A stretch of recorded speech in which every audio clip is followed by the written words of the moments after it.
Wednesday's Mutant and Masterminds with me, your GM Tasty. This is a game of heroes and action set in the DC universe.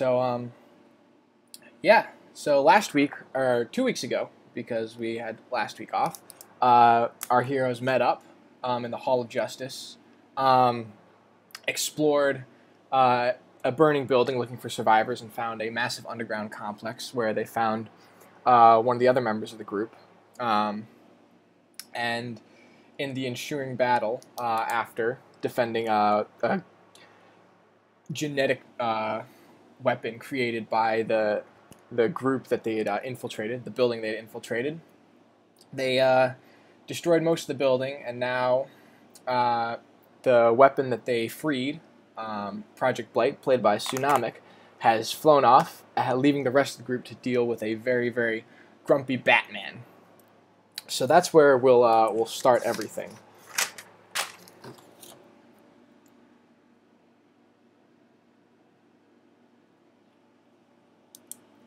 Am I cutting out a bunch? That's odd.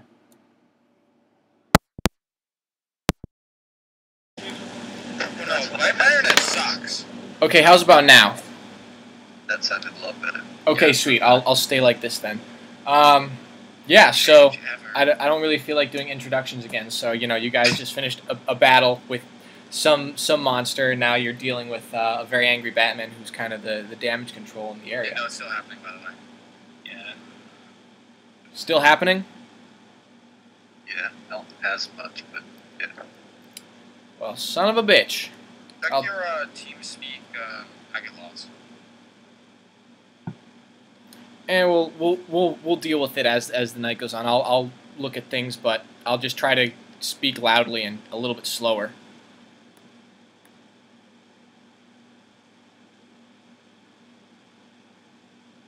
So, right now we have Archangel, Throax, and Libra being confronted by a very, very angry Batman in front of a completely burned down building. So of course, it's Batman looking very, very angry, waiting for an explanation from the three of you as Tsunamic flies off a burning comet through the air. So, what will you guys do?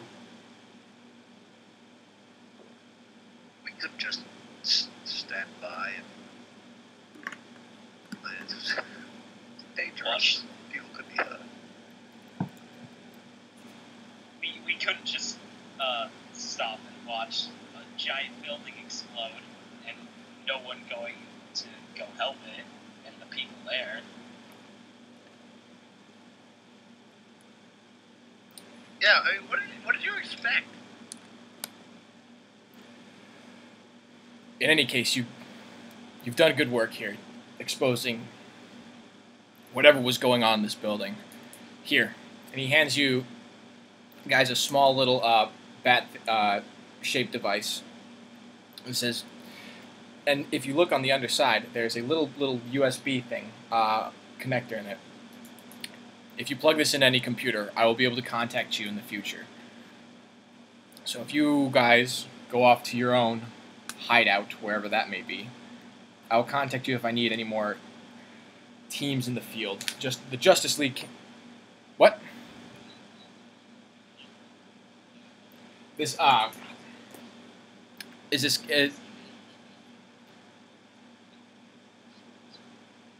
apologize that I keep cutting it out. Jesus.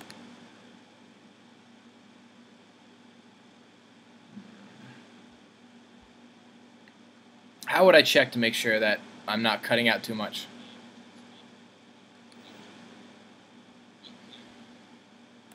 Got it.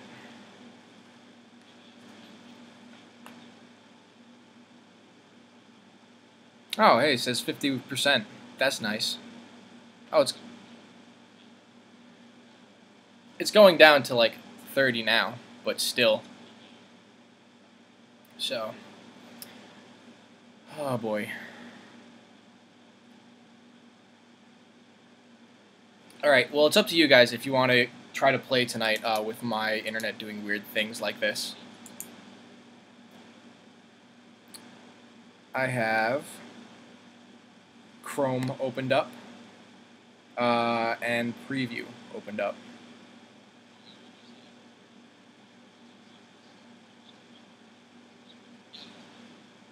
All right, I'll be back in a hot second then. So you guys figure out what you want to do with the with this little bat USB drive that he's given you.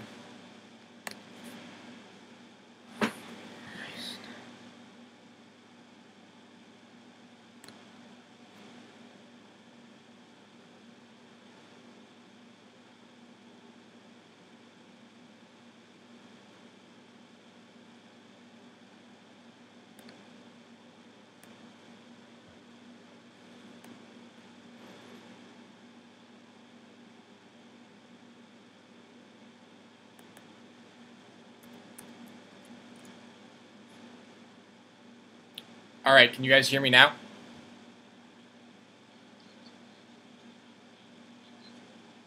Mm-hmm.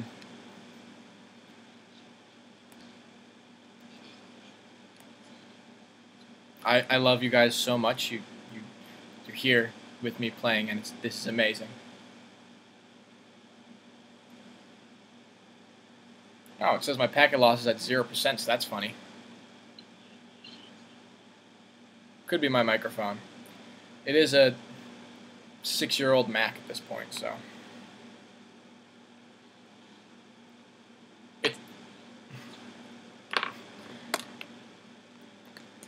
Judge me not.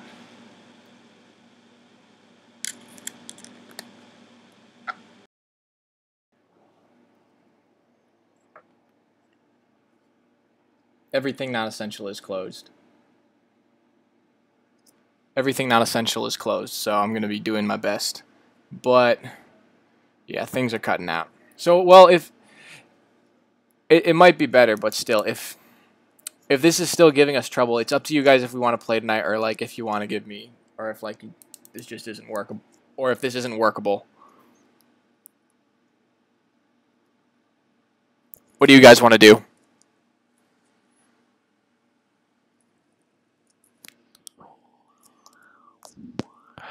Okay.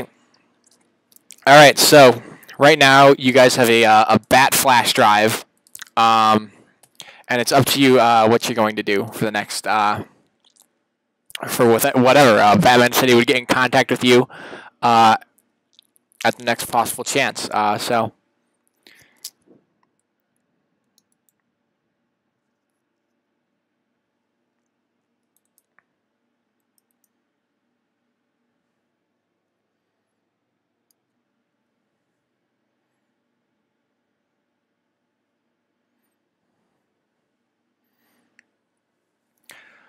All right, so the group heads off for the tower. Tsunami, I assume you're flying off to find Project Basilisk, wherever they would be.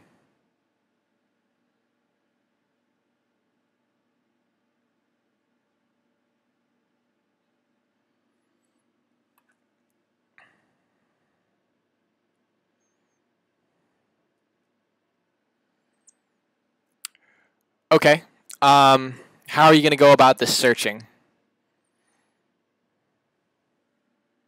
Internet? Okay.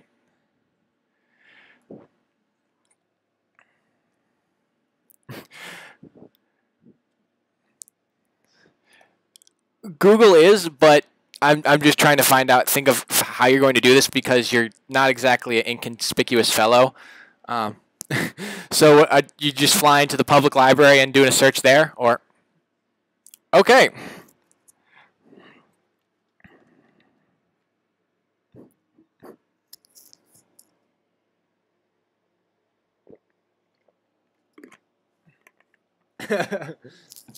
He knew it was coming. Okay, so the other group goes back to the what's Lunar? What's the name of your tower? Just Sasuke Tower. Okay. Tsunamic, you go to the internet and you do a search, and not much comes up on Throax and Archangel. At least their names. You get a bunch of Google images of angels and hatchets, mostly. The thing that's that you do come up with is that there was a recent uh, comet that almost destroyed the world, but the Justice League managed to avert this crisis, but in doing so, some of the comet's powers were endowed to an individual. At least that's what some of these reports are saying, that a being came down cloaked in plasma, and yeah, the Justice League invited him to just to see his capabilities. So that's kind of the most information that you can get. Nothing else from the group. Yeah, that's hence he came. Um, Lunar, that's up to you how much the public knows about you.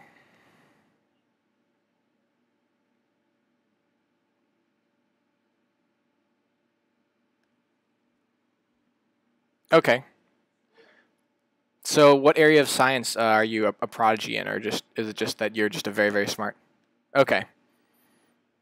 So yeah, you once you do some more searching on him, you come up with articles with him charting out the movements of comets and other asteroids, um, and yeah, basically being a prodigy in that area. So, ta-da!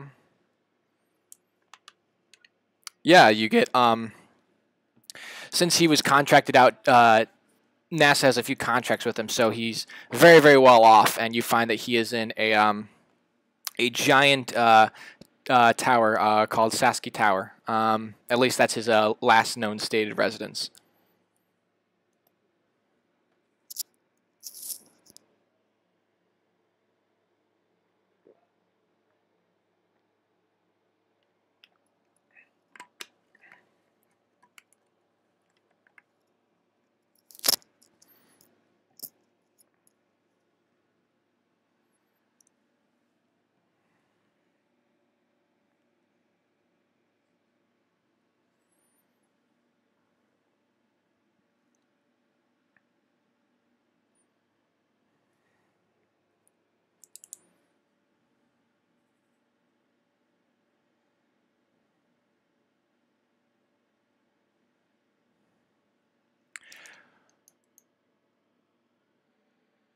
I'd say probably finding one of their agents through uh, busting some operation. You know, these organizations don't really work in the limelight. You know, they don't really have a public face that you can go interrogate, especially an organization like Basquiat. Okay, so on your way to you fly over the city. Making a very, very big show of yourself because the powers of flight that you took from Lunar aren't exactly subtle. You fly cloaked in basically a suit of plasma with trails coming off you through the air. And so this is and so as you're flying towards Sasky Tower, are you making a beeline for the top or?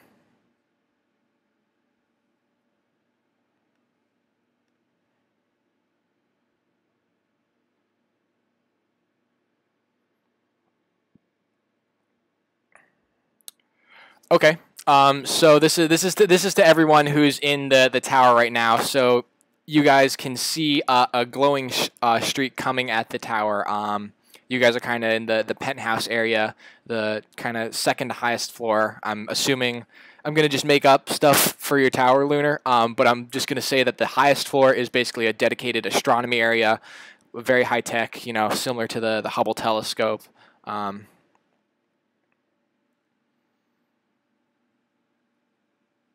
okay. Oh, cool.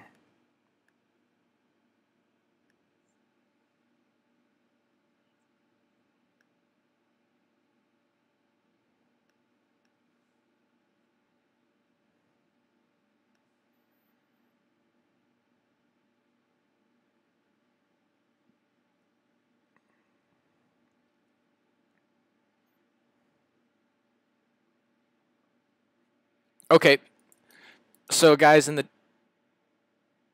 so everyone who's in the tower, you can see this streak flying through the air towards the tower. So what are you guys gonna do?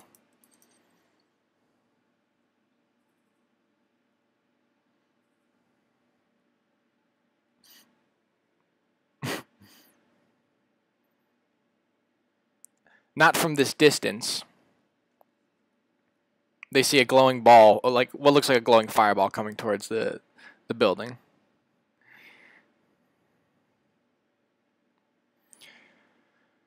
So,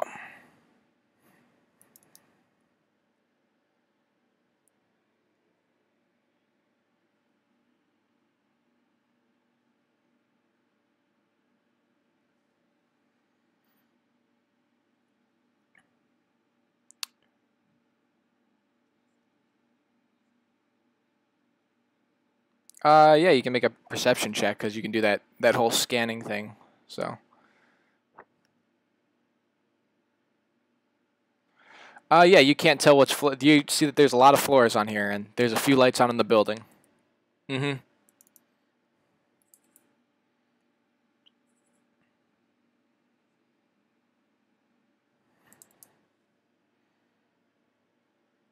Okay.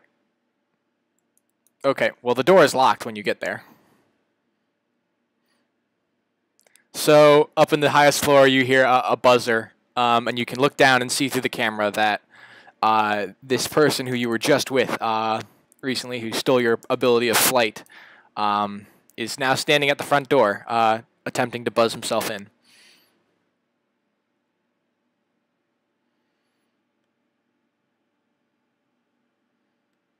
Archangel.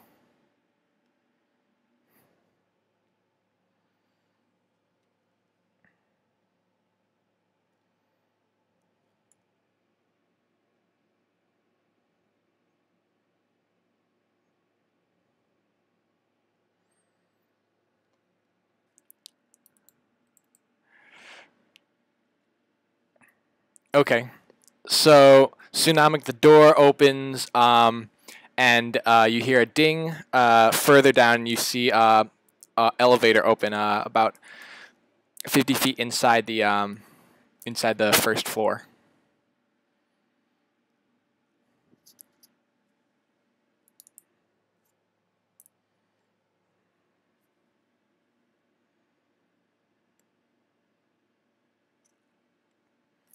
There just seems to be a few cameras. Nothing really crazy on this first level. Yeah, I don't really know what the capabilities of the.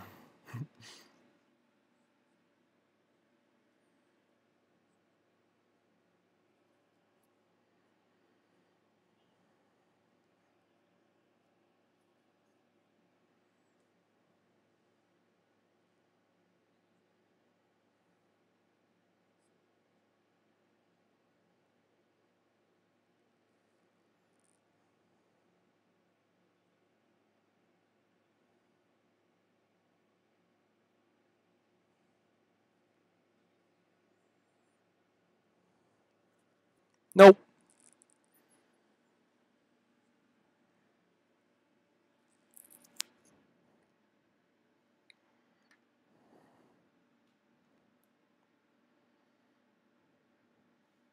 This person, it looks very terrified and just kind of nods and starts to follow you. And you can see a few people looking around, kind of scared. There is a security camera that you can see.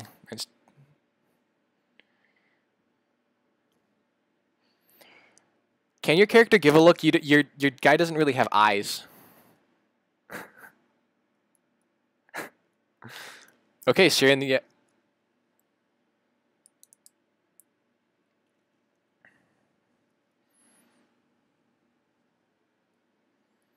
All right, so you're with Bob, and you head up to the floor that the rest of the heroes are on. And so the door opens, and you two step out, Bob and Blight, into a room where Archangel and Libra are standing. And if you look over on the couch, you can see Thorax just kind of posting up on the sofa, completely out, snoring a little bit too.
All right, so the night passes, and the sun rises. Is there anything you guys are gonna do in the day? I'm just gonna give you a heads up that the message from Batman's gonna come like afternoonish.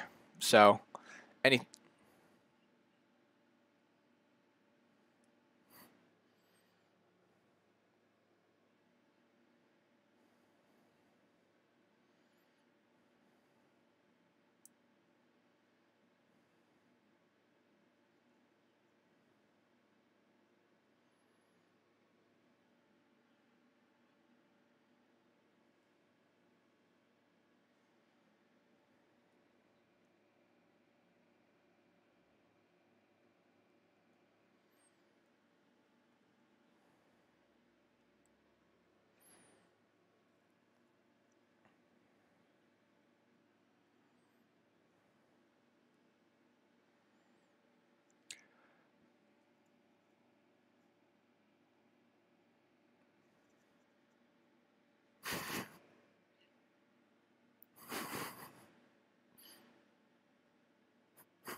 So around 1 o'clock in the afternoon, the little transponder that Batman gave you starts beeping.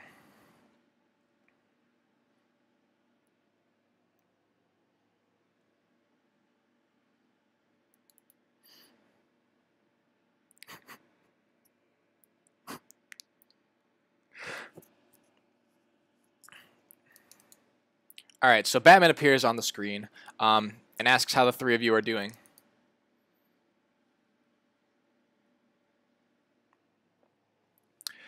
And so he gives you a look.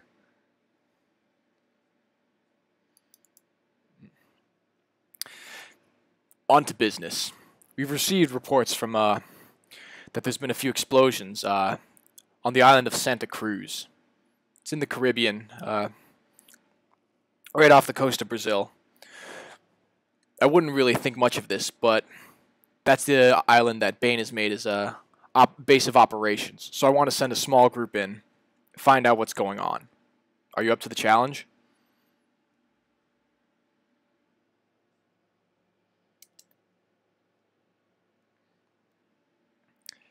He raises his eyebrow and looks at you and says, "Do you consider yourself cannon fodder?"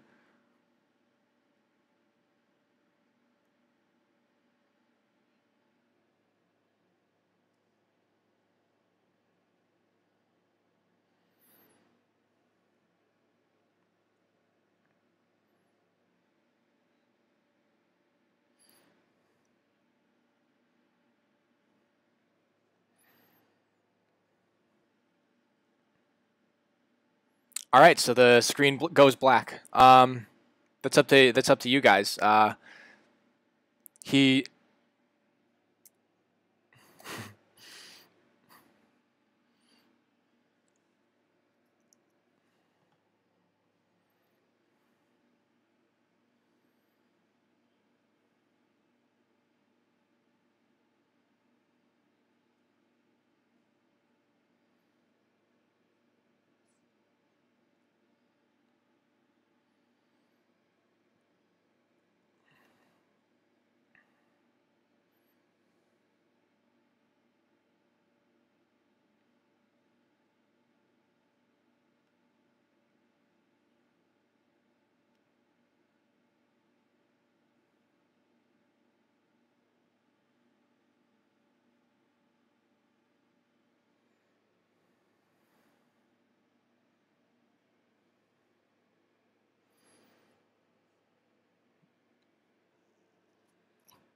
because that's pretty much it. That's been your modus operandum up until this point.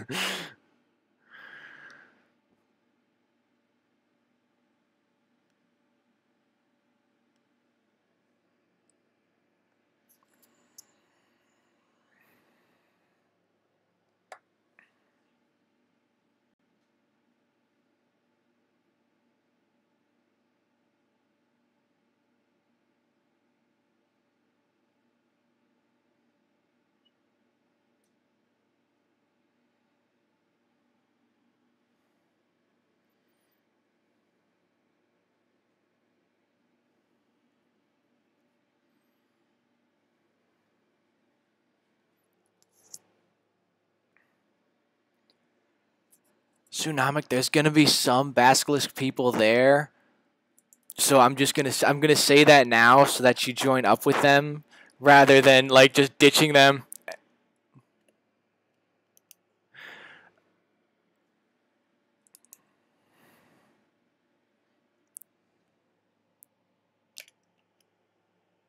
He's really good at astronomy. Arguments, not so much.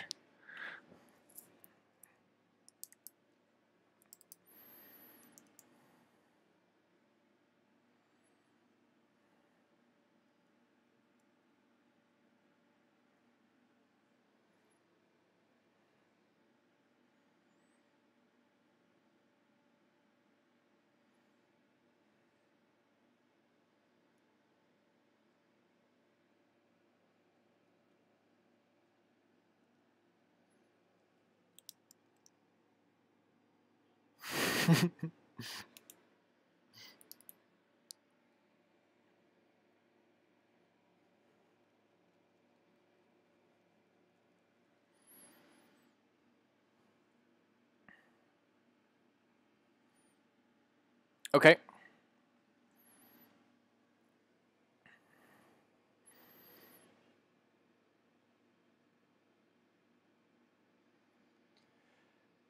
Yeah.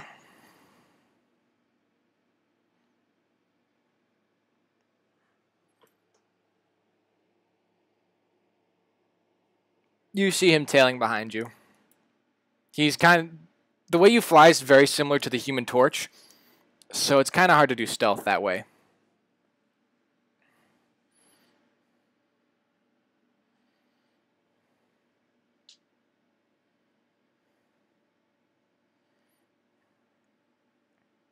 Okay, so you can reconvene with the group. How are you guys going to come into this island? I assume that, Luna, you're not going to just hold them the entire way as you fly across the ocean. Archangel can fly, yeah, that's true.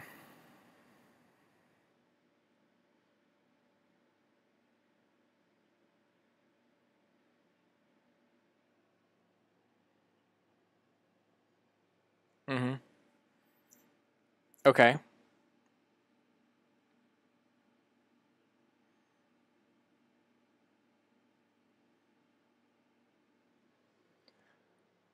What is in this plan? That's like that. I need a little bit more than saying I have a detailed plan. Do you want to know like Google Earth's a thing, and you have access to pretty good satellites because of the astronomy, so you can check out the island before if you want to do that before you go in.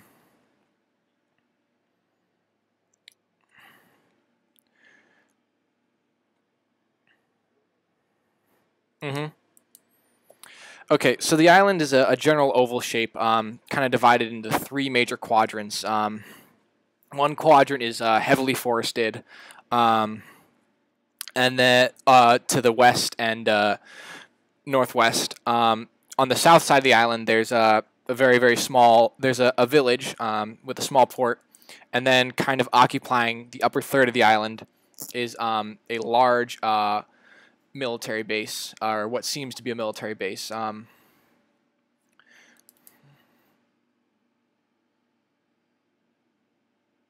The base has 4 major buildings, and on a small little island all the way to the south there is what looks like a tiny little lookout tower. But other than that, there's nothing. I cut out. God damn it. Well. Okay.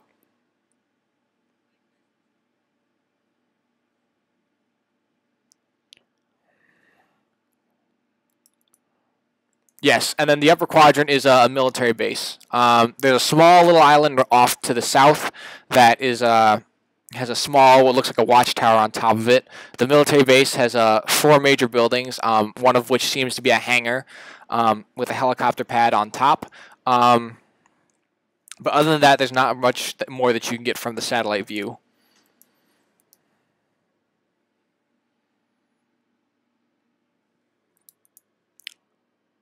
You can, but the village isn't. There's not too much to it. There's very, very small stuff. There's, not really like, oh, this is. Again, like the village. Google Earth hasn't been there. And military bases are kind of off limits to those people. So.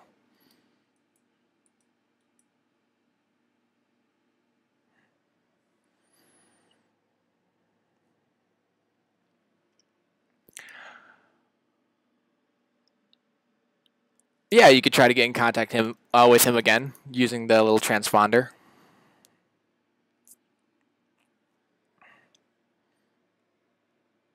All right, Batman appears upon the screen again.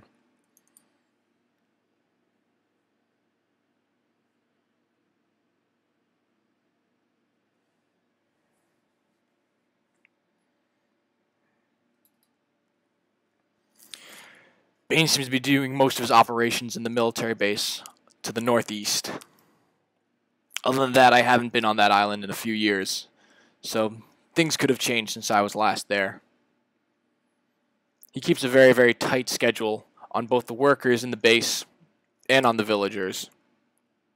He's also a very charismatic individual, and most of them would turn you in if they found out that heroes were on this island. So watch your step with the locals.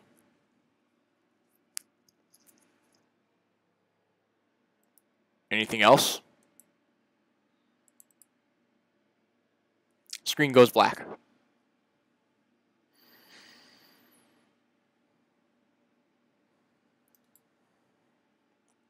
Okay. So you guys gonna head off? Take a plane there. Everyone fly there. How are you gonna get to the island?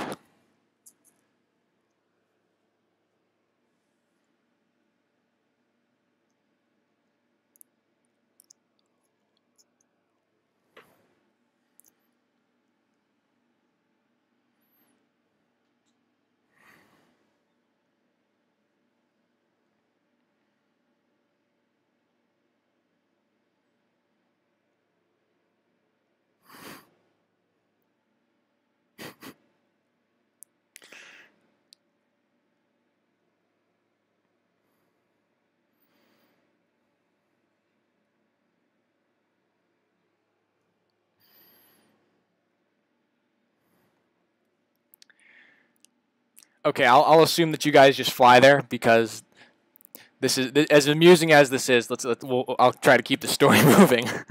Um, so Lunar takes the majority of the flying, or Libra, crossing over the majority of the United States and the ocean within several hours. Once you're within a couple hours of flight to the main island, Archangel takes over and flies in, since his flight is the least noticeable of everyone. You guys land among the heavily forested shoreline to the island's east.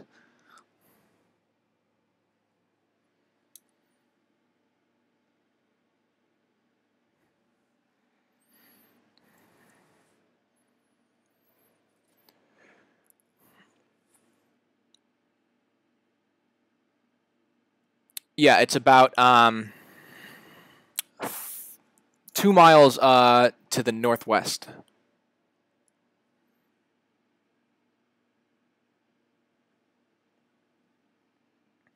All right. So after about 30 minutes of walking, it's heavily forested, so you're not making much ground very quickly. You start to hear some gunshots in the distance.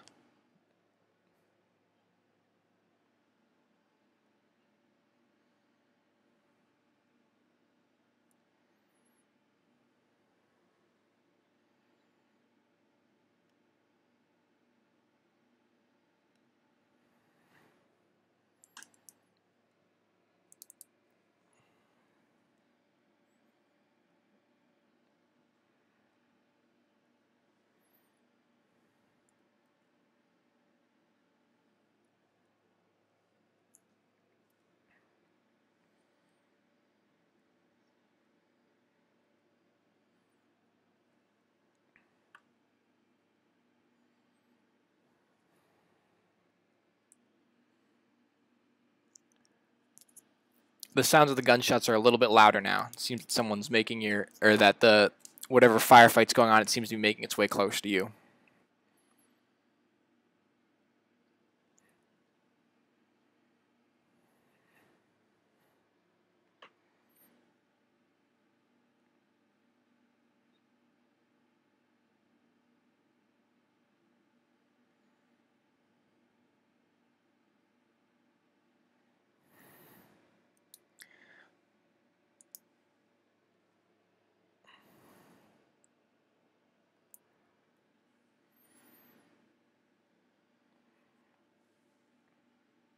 All right, so I want everyone to make a stealth check.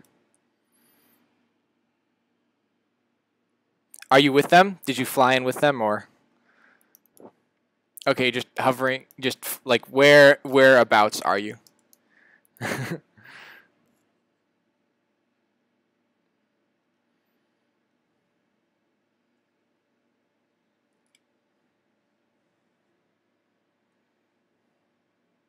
Mm-hmm. All right, you make a 1. I'm pretty sure that you have to make a survival roll or something along the lines. Well, make an investigation check to see if you are following them competently through the woods. Yeah, so you are going actually to the. You think you're following them. and you seem to be following these tracks really well, and you come and you hear these shots off to the east, actually, as you are tracking them through the through this forest. So the main group comes across, as you guys are sneaking through the jungle, you come across a clearing, and you see about 30 individuals engaged in a firefight. There seem to be about 20 on one side, firing towards a smaller group on the other.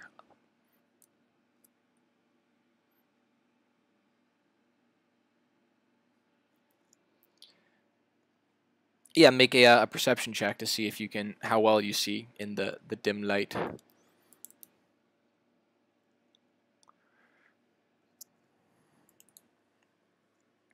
Okay, so Archangel, or Stalker, you think they have some pretty cool uniforms on, but you can't really tell much about it. Deadly, or Thorax, and Libra. Actually, do you guys mind if I call you by character names or by... Don't care? Alright. I'm switching back and forth because I can't really tell. Alright, so Deadly and Lunar, you guys can see across, and you see that the one group, the bigger group actually, of 20 people, they're dressed in black military fatigues. And actually, Deadly, you can see that on a few of these individuals, they have a little snake badge that's kind of pinned to their breast. Both you guys see that the smaller group, or sorry, the bigger group, has a kind of a larger man at the front, leading all these people. He's Hispanic, about 6'6", wearing a black and white mask. Yeah, he seems to have a wrist piece with some tubing falling out of it, but the tubes don't seem to be attached to anything. So that's what you guys can see.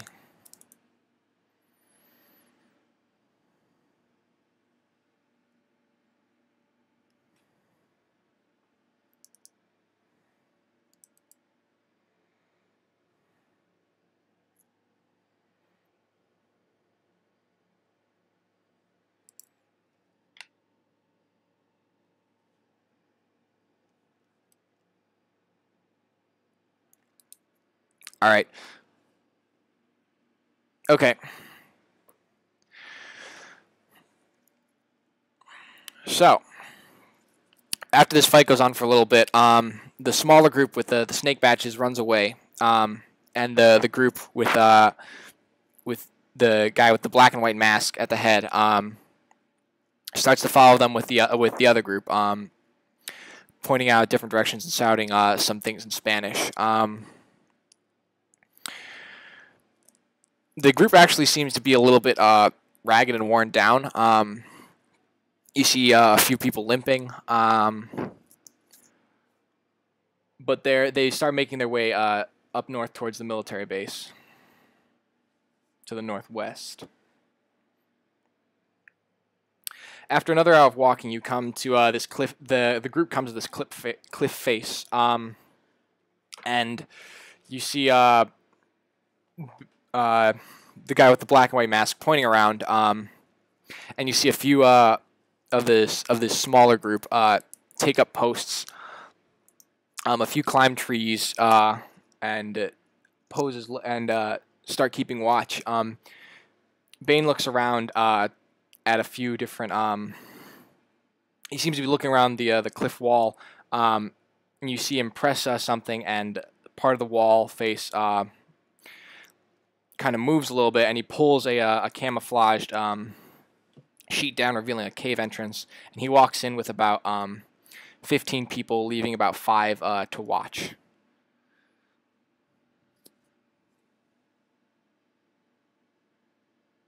Did you guys hear me at all or no?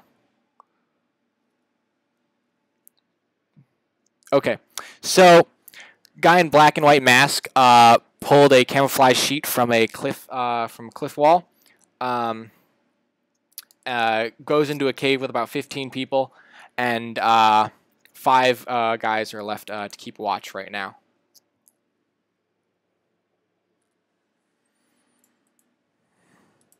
There's 2 in the trees and 3 on the ground, to give you the specifics. All right, 2 in the trees, 3 on the ground.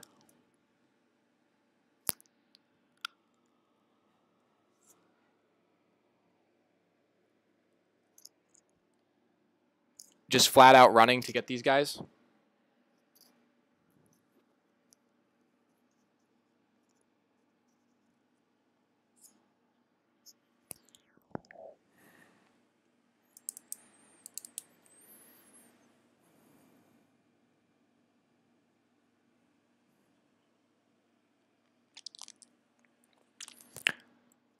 Tsunomic, make a stealth check.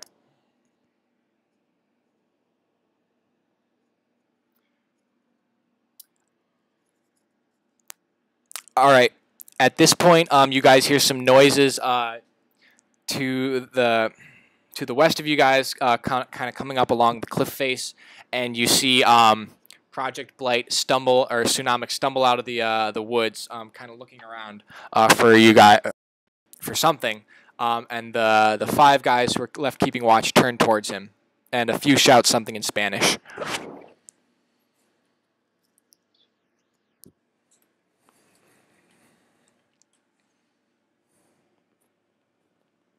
He's about 50 feet away from you guys, so he can't hear you talking.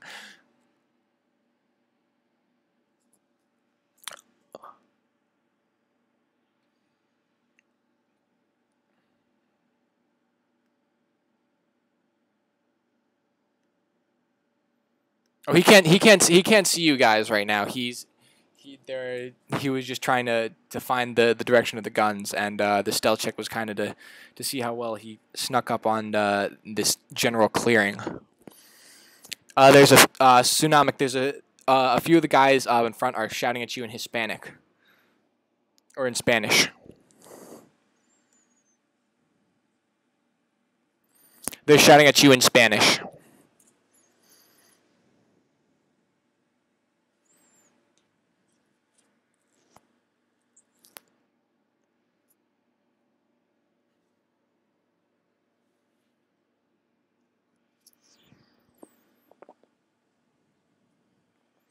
It's around 6:30ish. The sun is close to setting.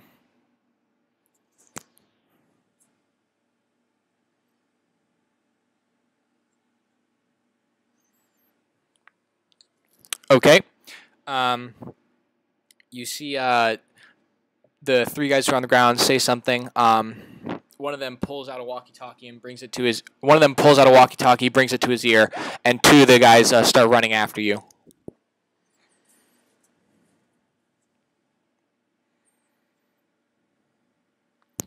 No, you're below. You guys are at the cliff face right now.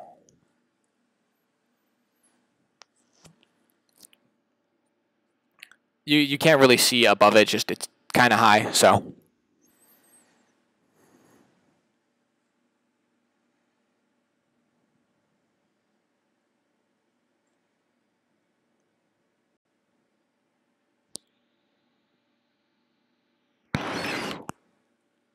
Okay. As you fly up, some of the branches catch fire, and now you're sitting on a tree that is on fire.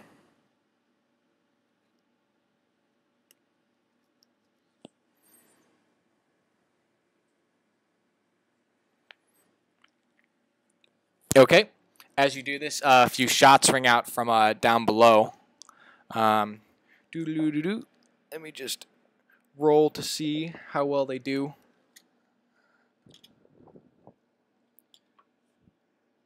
Well, it's not really a dodge chance. Like I'm assuming you're dodging right now. What's your dodge defense? You just add 10 to that, and that's kind of your AC. Yeah.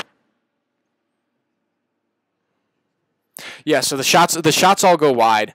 You fly up to the top, and you can see, and there's a chain link fence at the top, and there seems to be some people moving around. Everyone kind of looks and points, though, once they see you glowing at the top of the cliff face, floating in the air. You flew to the top of the cliff. At the top of the cliff, there's a chain link fence, and you can see into the military base. You couldn't see what was on top of it, so once you flew to the top, it's kind of, ta-da, there it is.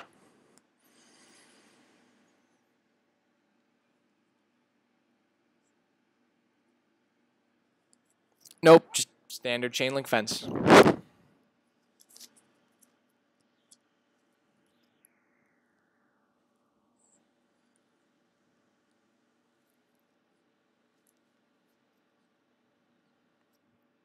No, you don't. You didn't. Yeah, they're stealthed right now. You didn't make a perception check to try to see them.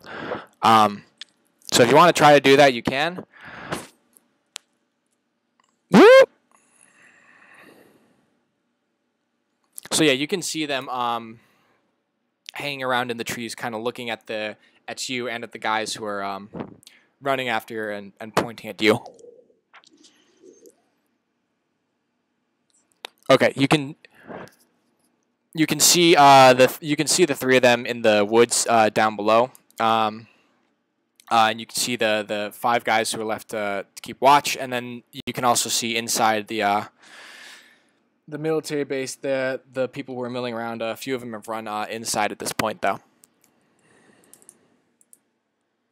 They're moving boxes around and stuff. There are a few guards and whatnot. The guards, some of the guards are moving towards you, firing. Nothing. They're too far away to accurately hit you, but they are firing at you.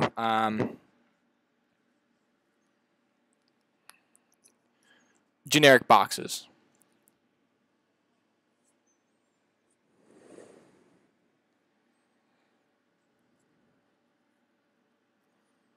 Okay, you are with the guys now.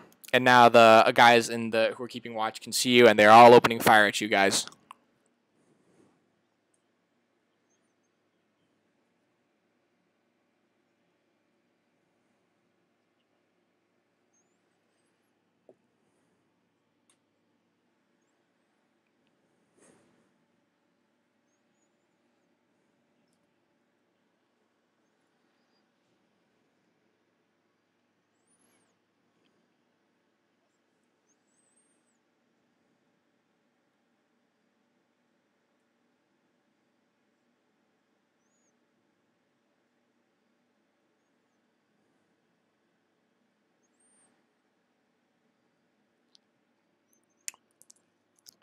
So everyone roll initiative now to deal with the five guys at the bottom, because they are shooting at you. All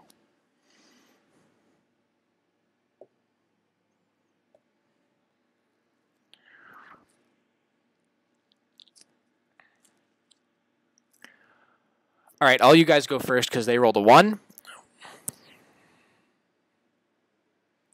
So first, it's Tsunamic.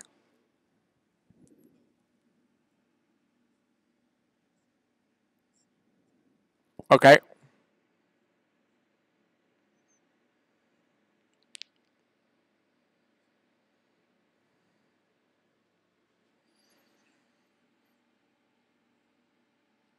Okay.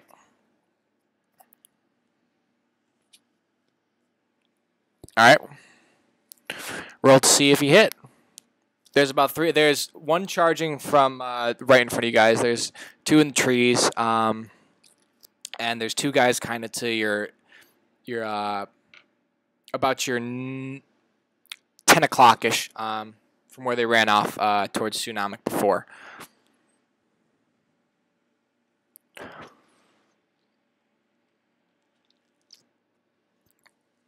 Yeah, okay, so you hit him and he goes flying back into the cliff. Hits the wall with a sickening thud and rolls to the ground, blood kind of coming from the back of his head. All right, so next it's Stalker.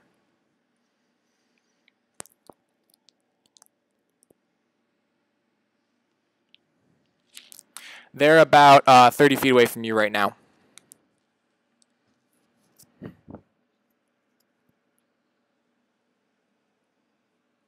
Yep.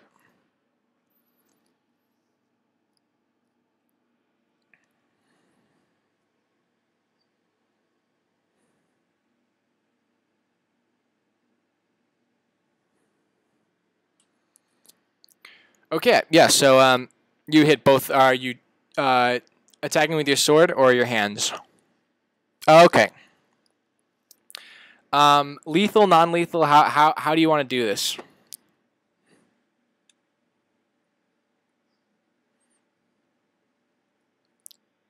Okay, so you slam the flat of your sword into one of their necks, and he crumples to the ground. So now it's deadly.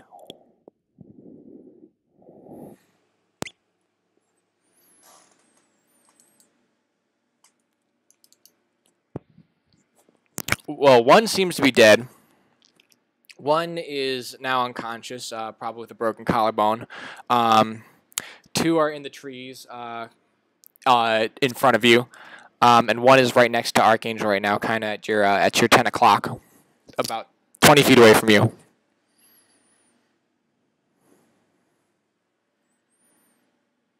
Okay.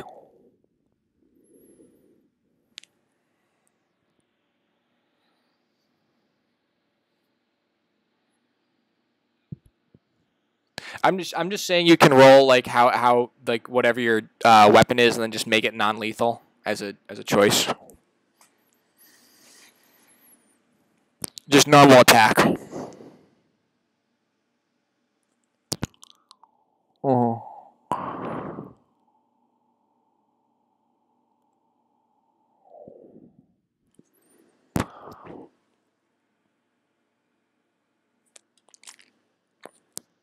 Okay, so you run up to the other guy who's next to Archangel, spin your spear around, and clock him upside the head, and he hits the ground hard and is left groaning. So now we're left with Lunar. There's currently two guys in the trees shooting at you, or preparing to shoot at you.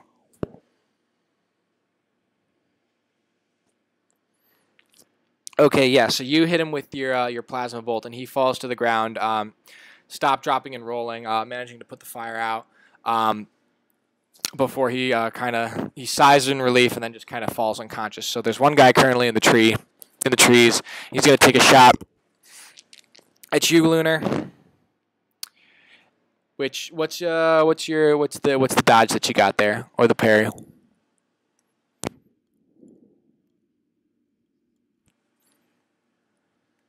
Yep, but.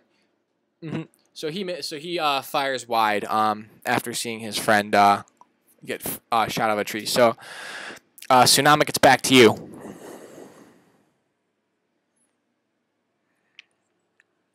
Yeah, he's about 50 feet away from you, up in a tree. Um, yeah, I could say yeah. Just make a strength check. What's your strength? Yeah, just make a strength roll. I'd say.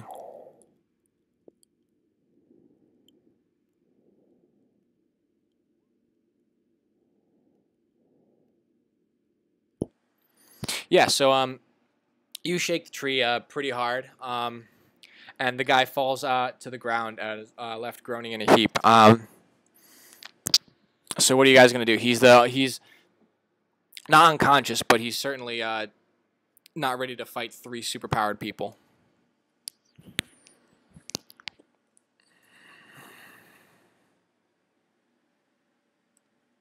Did you guys catch that or no? Awesome. So the guy falls out of the tree, hits the ground kind of hard. Actually landed on his gun. So the gun is now jammed. And he kind of puts his hands up. And is surrendering right now. Not really prepared to fight five superpowered individuals. So what are you guys gonna do from here?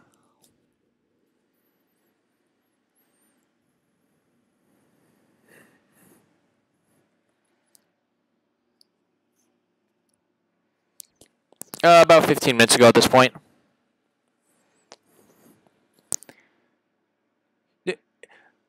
No hablo inglés.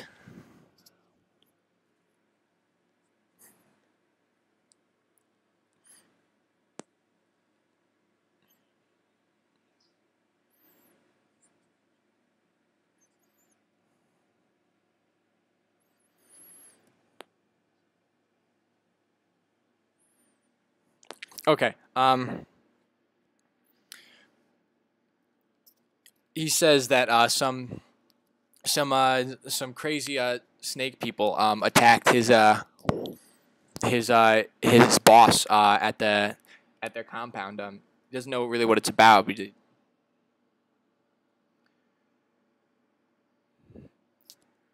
He's tight-lipped at this point.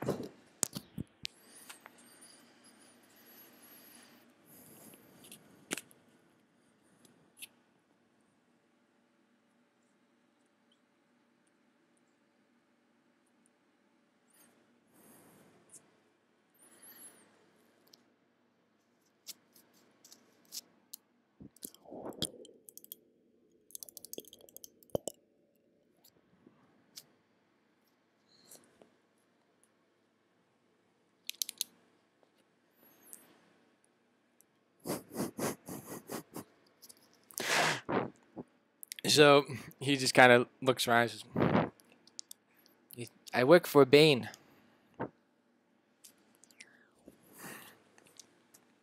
He's not in charge here anymore, though. It's those crazy snake fuckers. He's saying that in Spanish.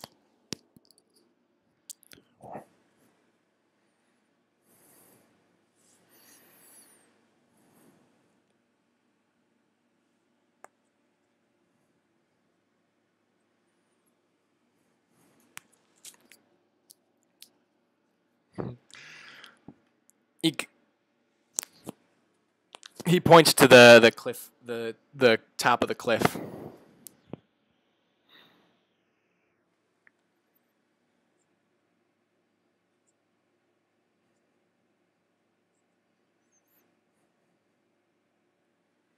What's in the box?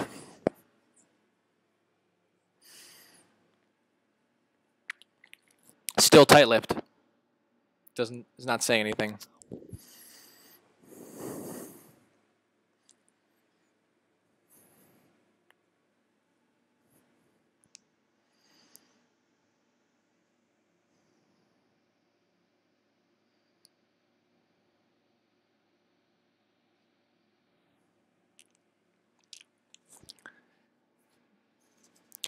He's kind of looking around and looks towards the cave entrance, but isn't really saying anything.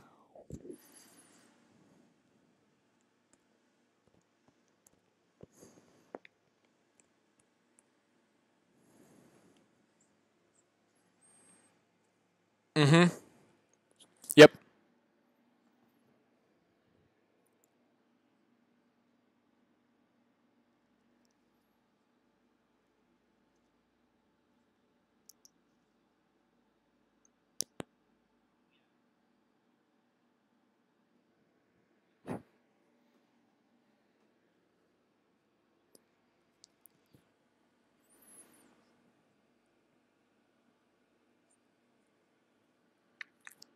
So you go up to him and you kind of do that. It's similar to when Fezzik jogged the albino's memory in Princess Bride. Kind of tap him on the top of the head, and he looks at you funny, and then just falls over.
All right. So what are you guys doing? Are you heading up? Are you flying up to the top of the cliff face? All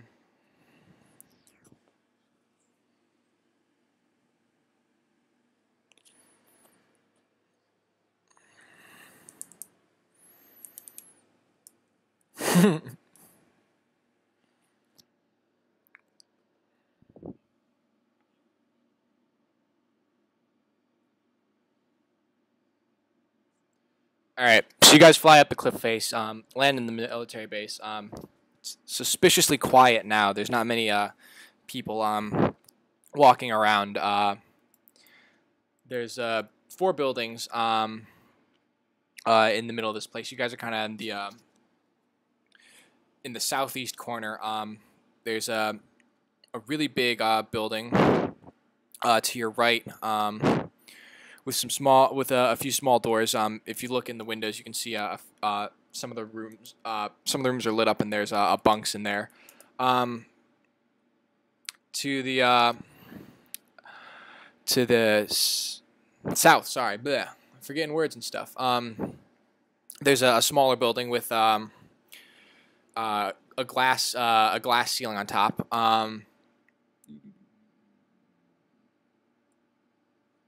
And then in front of you, there is what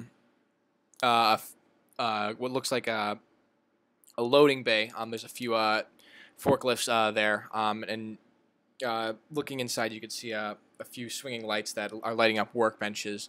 There's a circular middle building towards the middle, no doors on it, and then all the way to the west, there's kind of a T-shaped building with just smaller windows on the side. Nothing too conspicuous about it, though, that you can see from the outside anyway.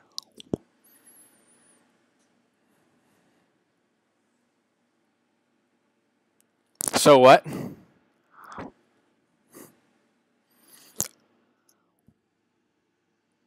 Oh, damn it!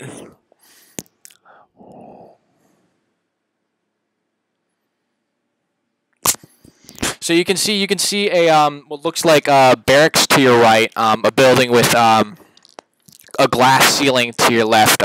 Directly in front of you, there is a building with what looks like workshops inside of it. A circular building with 2 hallways leading to it from 2 of the other buildings. And then and then another T-shaped building all the way to the left. Could you hear me there? No. Okay.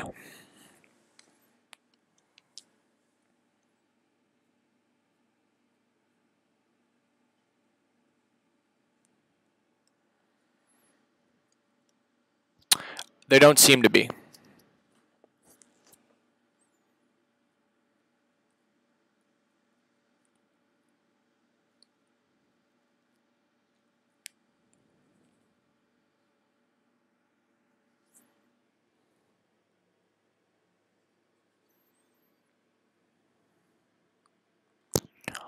I don't know.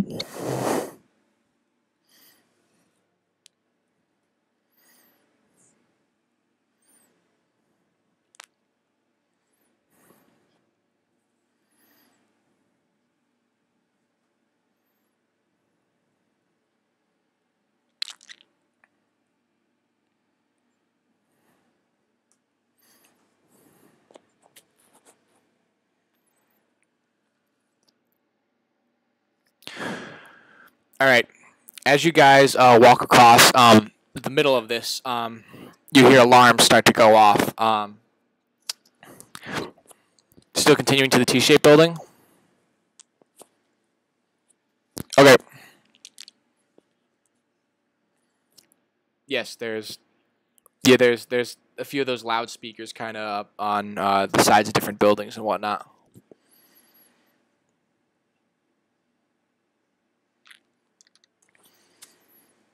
Yes, it is. Okay. So you shoot at those, and there's a kind of bit of static. And you guys continue. Are you continuing to the T-shaped building now? Okay. So you enter in, and you once you get there, you enter into a what seems to be a giant cafeteria that's noticeably absent. There's a slight smell in the air from less than quality food. But other than that, it's completely empty.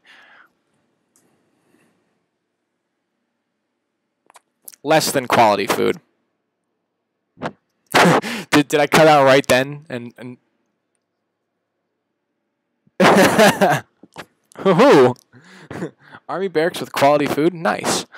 But yeah, it's not tasty, unfortunately.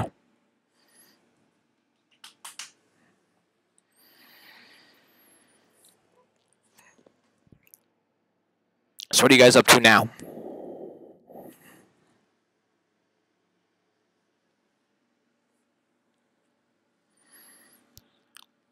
There's there's a door on either side, but other than that, nothing really conspicuous about it.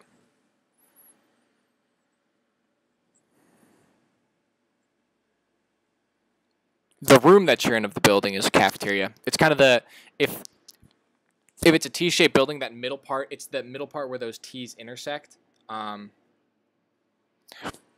It's okay. It's it's if the building is shaped like a really big T, like really kind of squarish T, you're in that middle part. And that middle part's just an empty cafeteria room.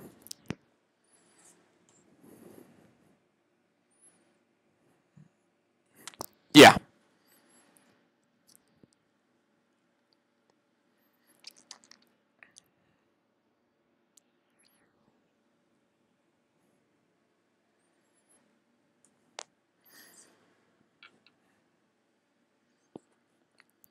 The barracks are the building across from this one.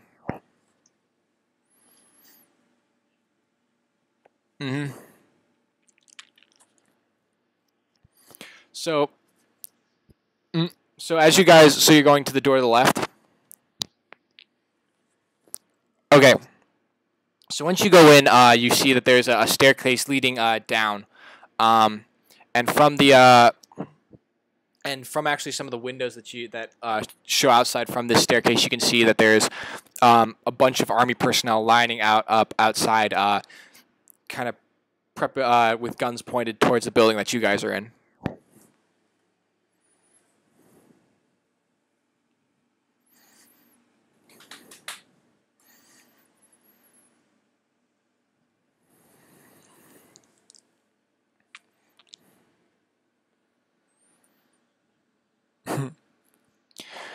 So you guys come downstairs and you come out in a room that is full of different types of weaponry and ammunition.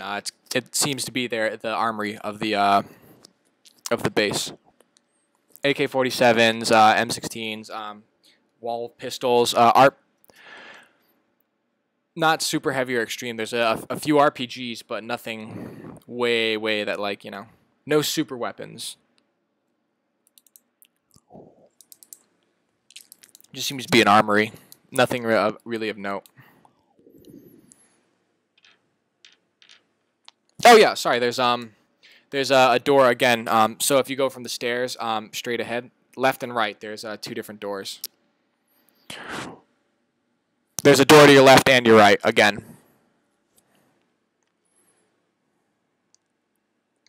Okay, coming out to the left, you can hear the sound when you open the door. You hear the sound of a lap of waves, and you look around. You see there's a few boats. And you seem to be in a cave built. That's a natural cave in the side of the island, where there's a few different boats docked here. It's about 5 of them. Nothing really. Okay, first off, can everyone hear me?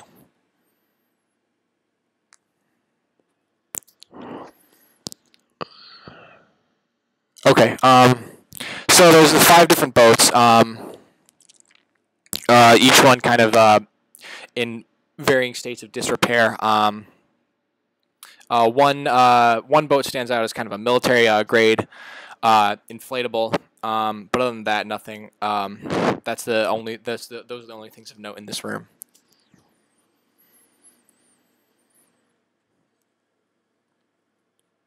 Yeah. The military grade inflatable one has a snake on it. Again, kind of a cobra head. A cobra head.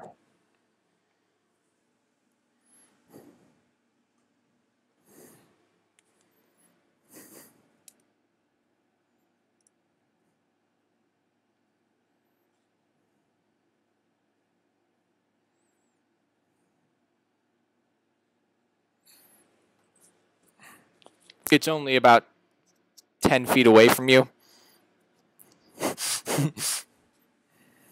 Okay. Nope.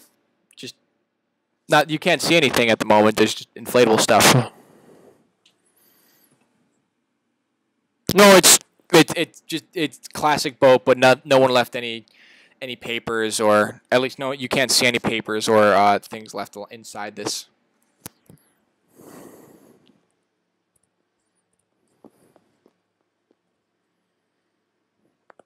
Yeah, kind of into the side of the island.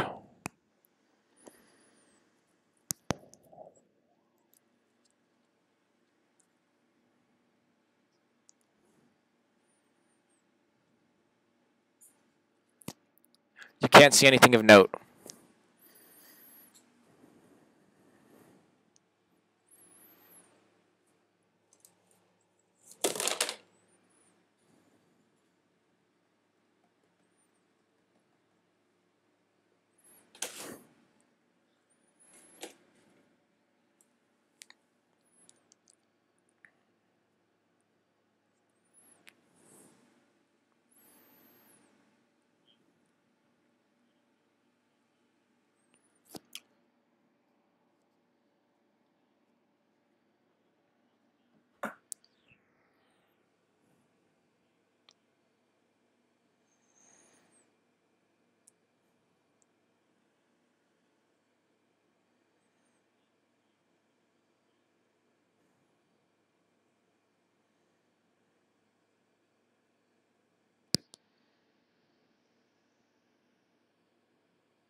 All right, so you guys heading back in the armory?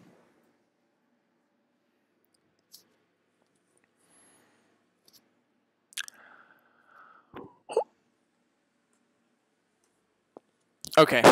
Once you guys step in, you are all confronted by the group of people from before, led by the guy with the white and black faced mask.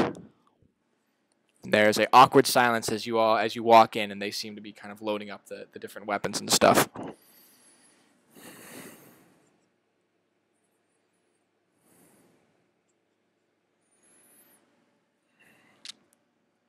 Okay. Yeah, you guys can all do assessments. Mm-hmm. It's just a perception check, I assume.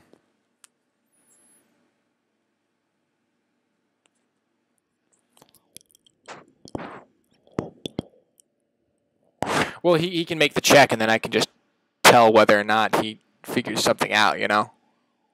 Like, for you, it's a secret one because of the nature of your powers and whatnot. Mm-hmm.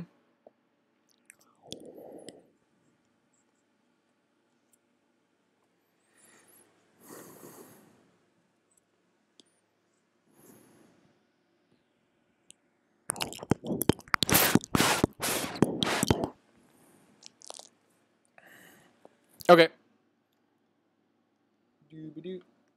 So let me just check to see what the bonus is for Lunar. Whoop. Okay. So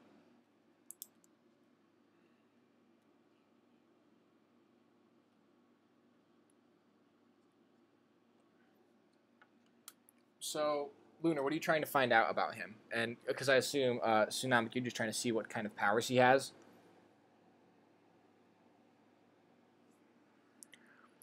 Luna, what are you trying to find out? Because Tsunomic, I just assume you're trying to find out what kind of powers he has, or like what he can take.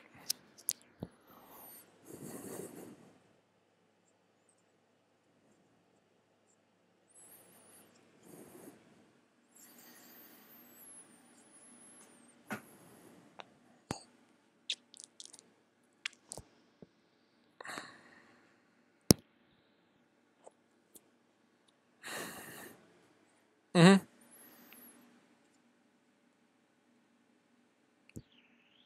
Okay. Um.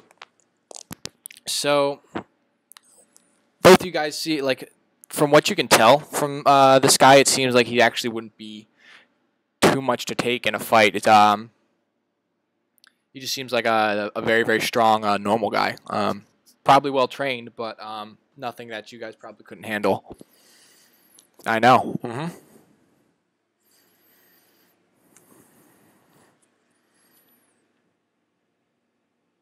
Mm.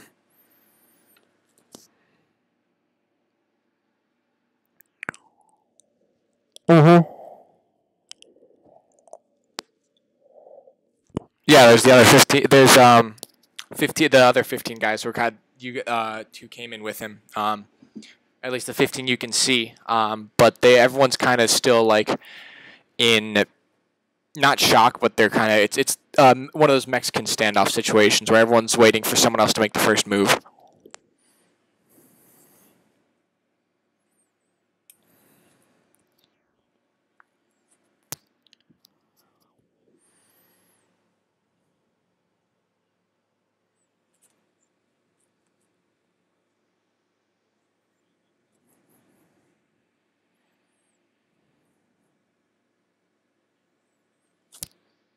Probably.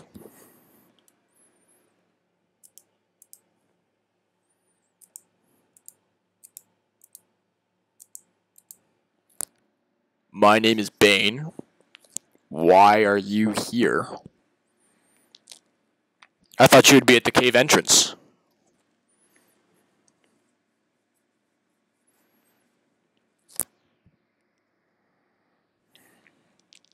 He just kind of looks at you and is very silent still.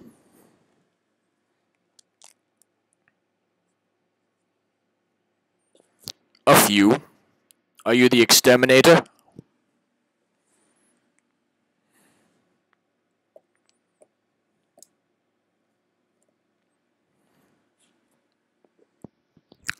Well then, could you... He doesn't say anything, but he doesn't respond to that, but he kind of looks at the rest of the group and says, would you be willing to take care of my snake problem?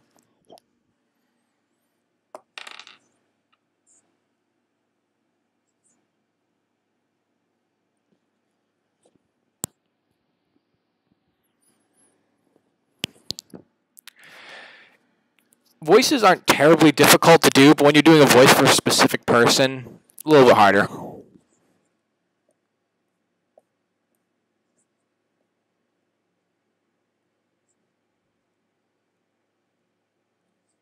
Oh.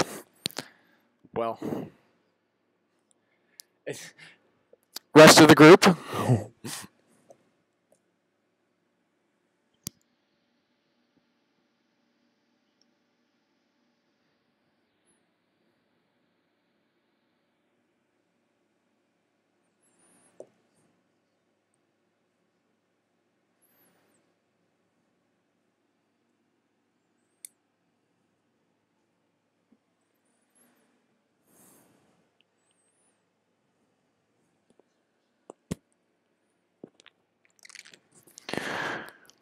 These...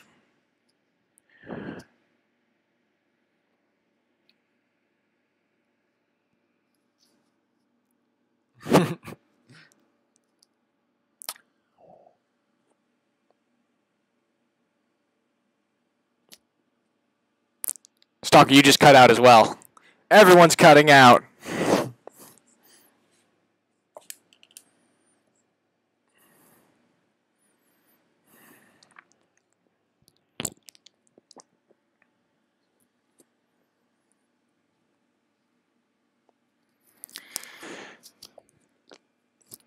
They came here looking for a shipment of venom.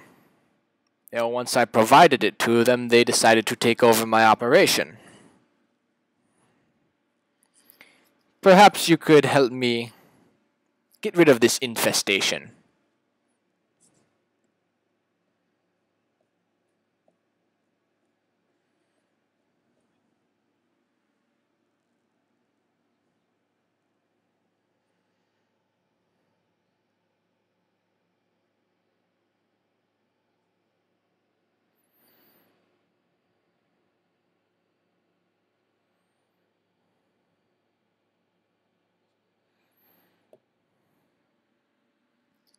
We missed you. We missed you.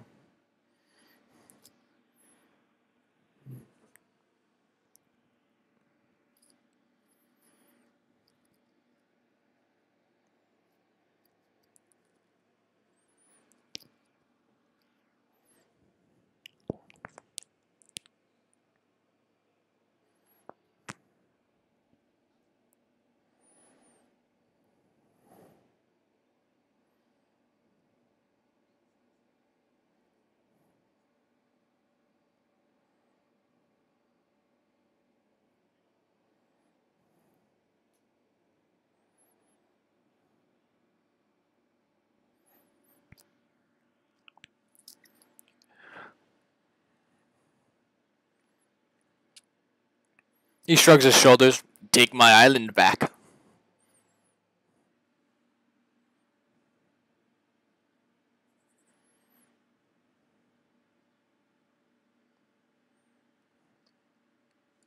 You start to hear some noises from upstairs. It sounds like a bunch of people are running around inside there. And he looks at you guys. Bane looks at you guys and says, No time, niños. Are you with me or not?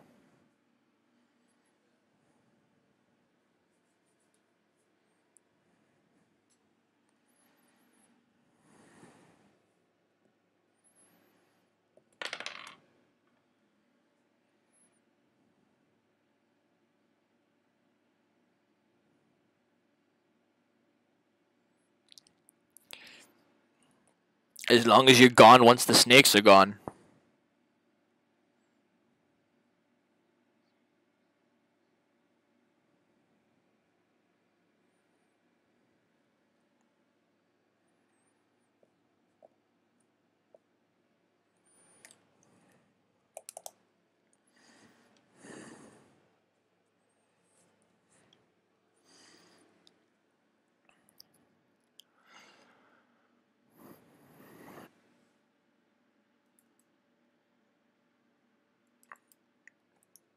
He points a few different. He takes out two different pistols and points them at you guys and asks, "Can you dodge point blank bullets?"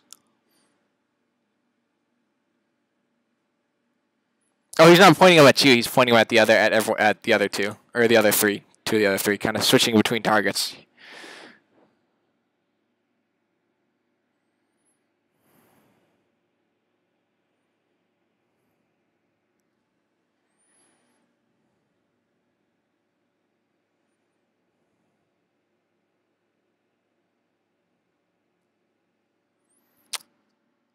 Yeah.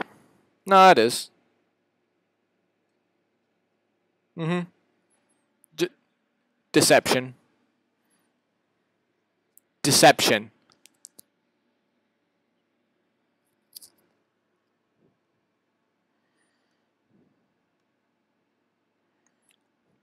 So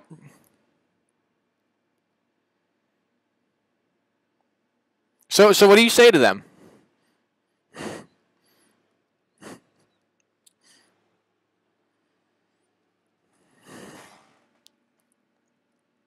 Then we are in agreement. And he points the gun straight at your head, Lunar, and sticks out his hand.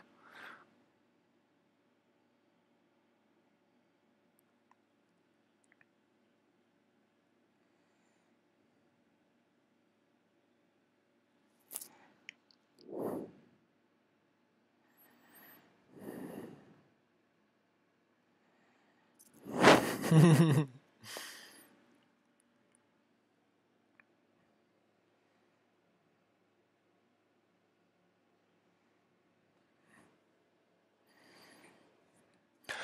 Okay. So once you guys, the shake is done, he kind of looks around and says, "Sorry, there's too many of them up there for a straight fight. We'll lead them to a more advantageous situation." And kind of walks back into the. He walks outside towards the docks and goes down to the left and goes through a small crevice actually that you guys couldn't see from before. Walks through a hallway and leads you guys to another room. And inside the room is a bunch of computer systems and a bunch of different computers. They're just stacked up along the walls. And he goes over and starts typing on one of them.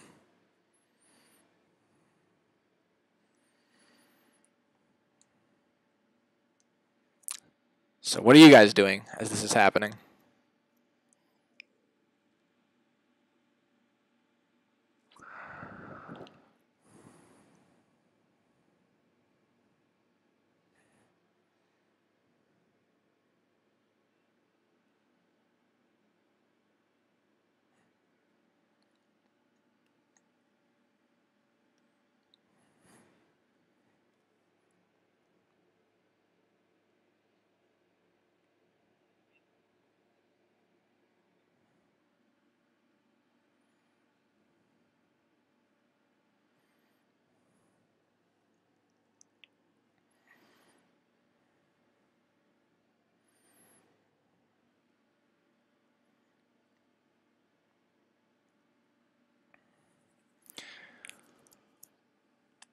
So after a little bit of typing, you see him press a button, and he says, "And now we go upstairs."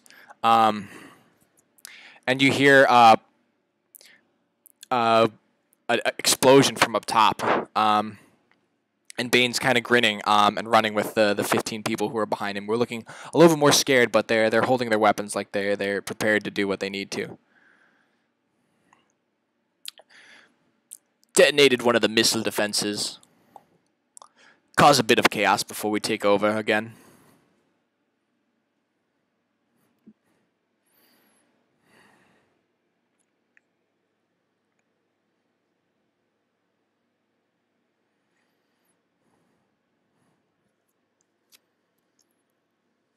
Well, after running through a few hallways and coming upstairs, there's people running everywhere, pointing different directions. There's soldiers kind of looking around scared. I'm trying to figure out what to do. Yeah, there just looks like there's a panic all over the entire base.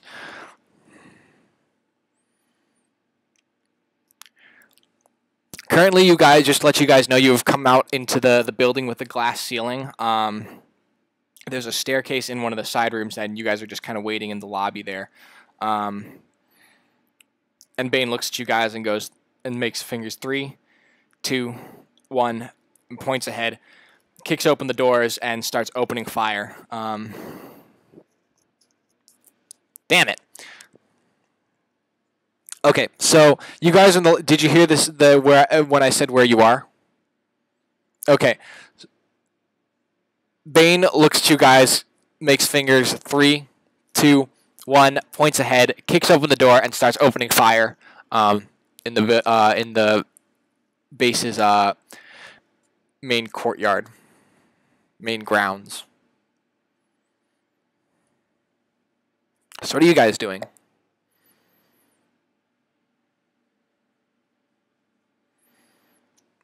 Yeah, you can see soldiers with and all of them actually seem to have the snake badge on their breastplates, or on their breasts, on their uniforms, wherever you want to say it.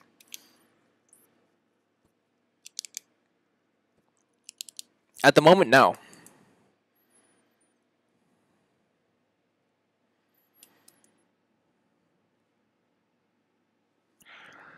Okay.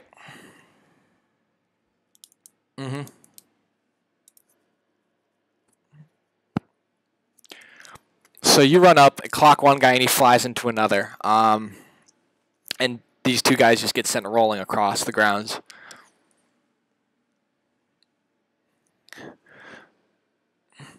Lunar, Deadly, Stalker, what are you guys up to?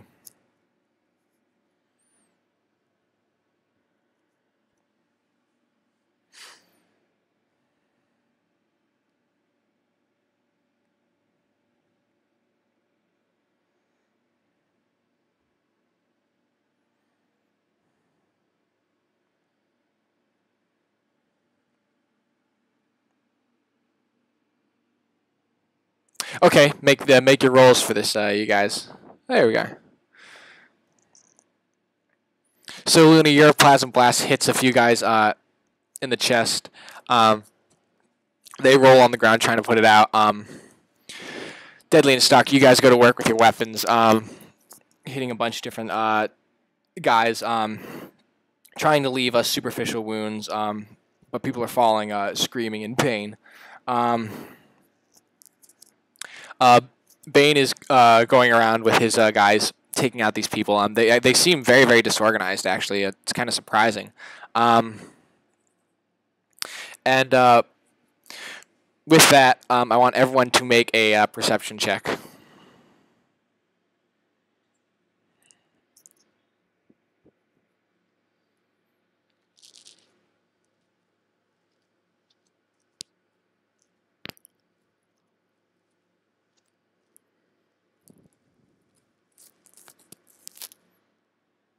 I'm a little bit confused with that.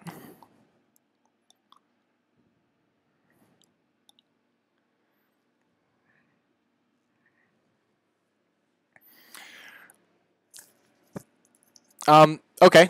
Yeah, sure, go for it. So everyone, what you guys see is actually there is, if you guys look around trying to find out where their leader is, and you look on top of the building that seem to be the barracks, and on top actually there's a very large military helicopter, double blades, rotating on top, and the boxes that Tsunami you saw earlier, they actually are up there, and they seem to be and a few people are moving them up there. And there's two people standing and watching kind of what's going down in the square. There's one much taller lady. What does she look like? Give me the. Oh, sorry, not a lady. A dude. In a red and gray military fatigues, holding a large sniper rifle, and a man standing in a very well tailored pinstripe suit, kind of tapping his arm.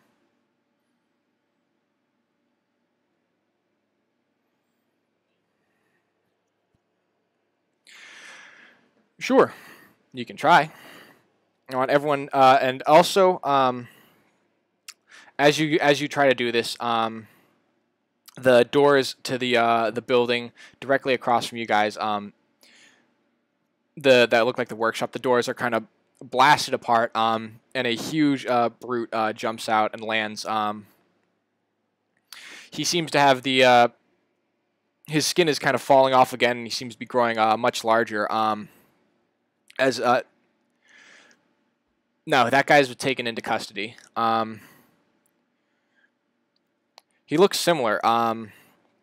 The fish scales kind of coming underneath the skin, but he seems to have two tubes coming out from his that are attached to his hands that go all the way to the back of his head. And he's roaring and charging at you guys. So I want everyone to roll initiative. Also, accidentally, some guy jumped in the way and got hit by your attack, Lunar. So Bane's tubes were not hit.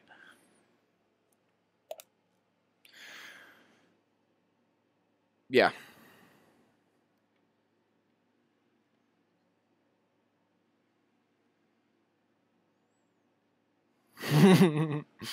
That'd be really funny. Oh yeah, sorry about that. As the plasma blast flies through the air, you see the guy in the pinstripe suit look out, point at the flying plasma blast, and it kind of dissipates in the air. He did. He noticed. It's funny because he has a pretty high bonus to notice these things, but I also I'm rolling in secret with an actual d20, and I just rolled a 20, so that's kind of funny. So yeah.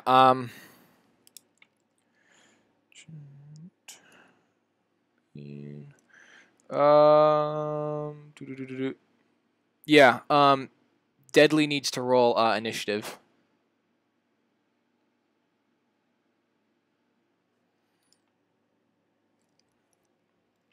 All right. Yup.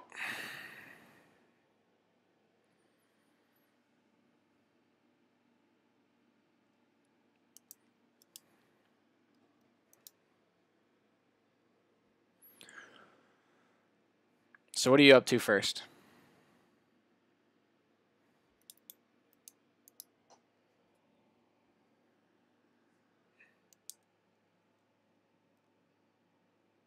Okay.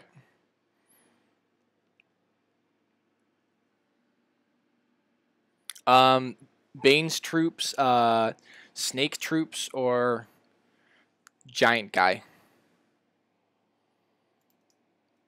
Who are you when you say the closest guy to you? There's a few there's just a few run of the mill mooks about you in this firefight. Are you going towards them?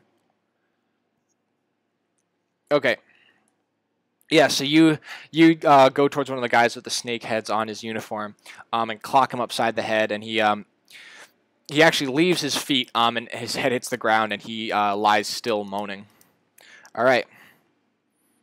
So next is Tsunamic.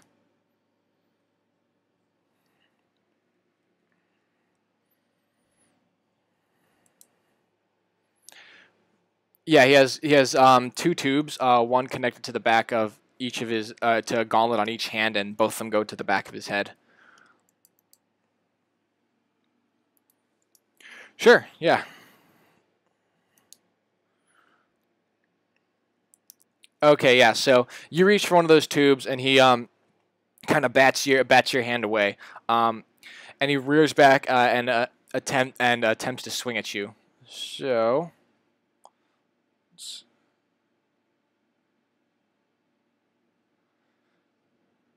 you can use dodge or parry.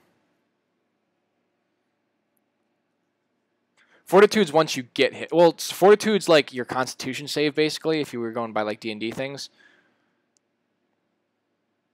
No. Yeah. But you'll have an 18 toughness as well then, if I'm right.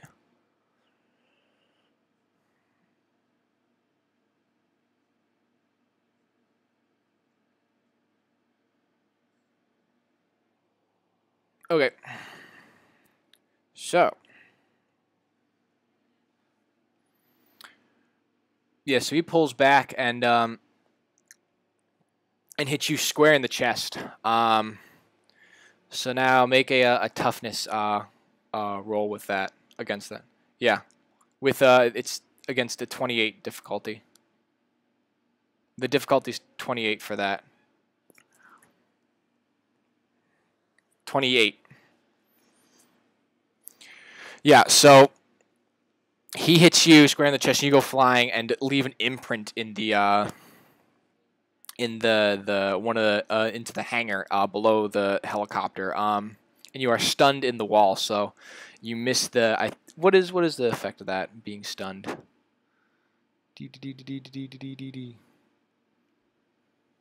I had this up before.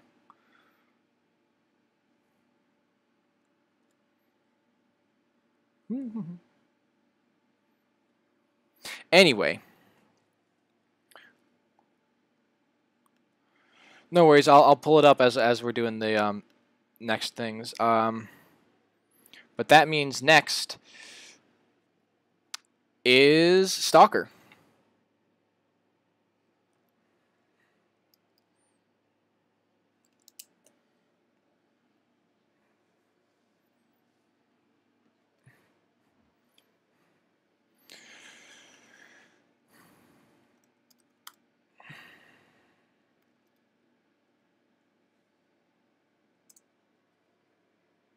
Yeah, that's for the next turn, though.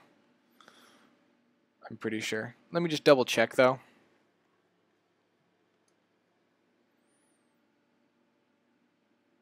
Cool.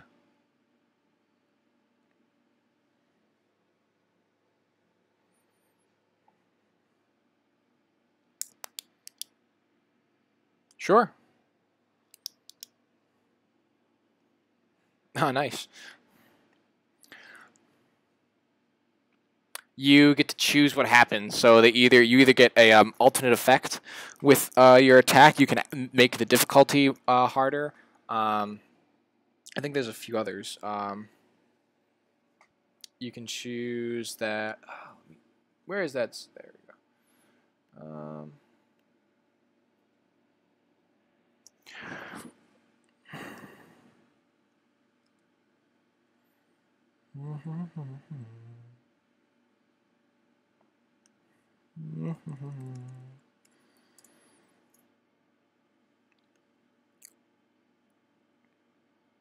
Okay. With critical attacks, you get to choose if there's a alternate effect. You can make the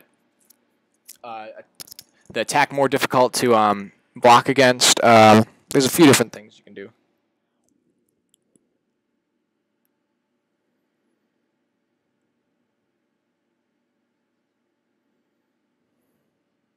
Mm-hmm.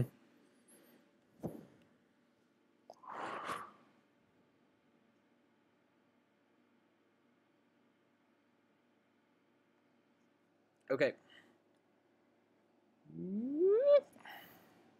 Oh wow. Yeah. So you slice him across the chest. And as you're bringing your sword down, you actually cut across his wrist and sever one of the tubes that was connecting. And he roars in pain, and you can actually see his muscles deflate a little bit from this tube being severed. But he's still very angry and very very strong. But he fall. But yeah, roars in pain. Loses one of his tubes. So next is Lunar.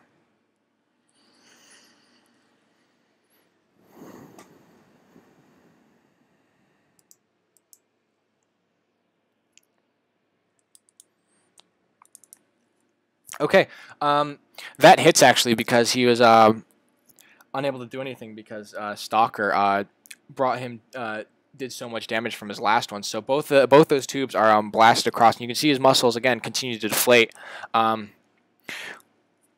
He's roaring in pain now. There's this venom spraying everywhere.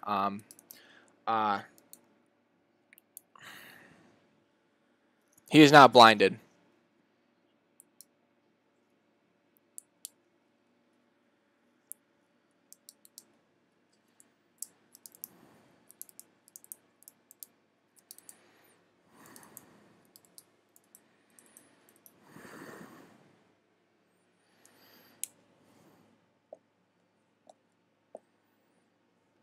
Yeah, you choose between the two. That ranged affliction is basically saying I want to have it do this instead of my main attack.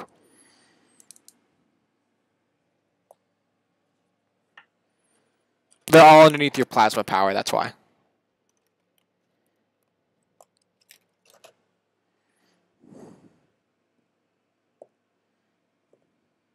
All right, so just normal attack or blinding him. Okay, yeah. So again, your attack severs his tube, and he is left roaring in pain. His muscles again like deflate, continue to deflate. Excuse me, sorry.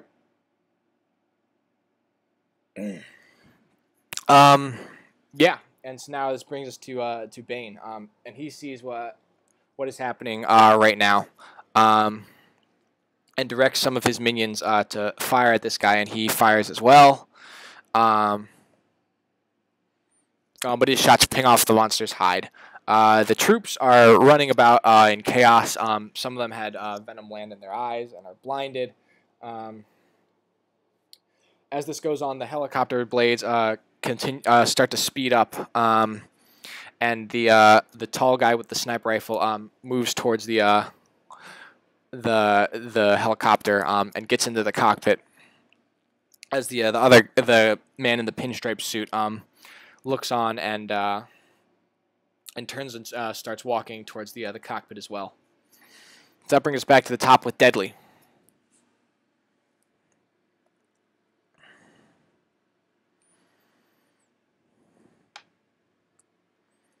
There's troops running around. Big guy. Bane, if you wanted to start fighting Bane. Helicopter with the other two guys up top. Yeah, those are the things of note, because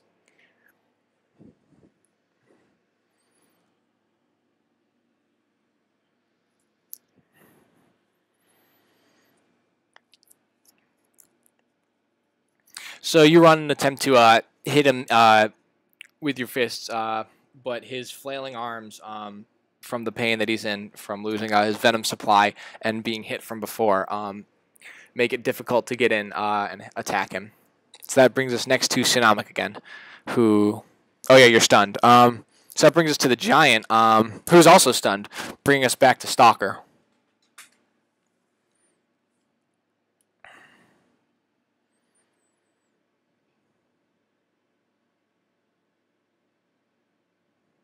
All right, yeah, your attack.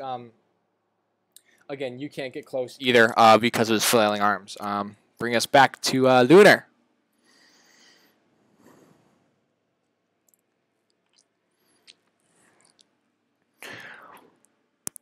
The DC is 22. So I'll make the check. Woo. So yeah, there's a brilliant flash of plasma in front of this guy's face. Your teammates, having seen you in action before, turn away just in time. A few of the troops aren't as lucky, and neither is the Giant, who is now covering his eyes and roaring in more pain as this venom splays about everywhere. That brings us back to Deadly.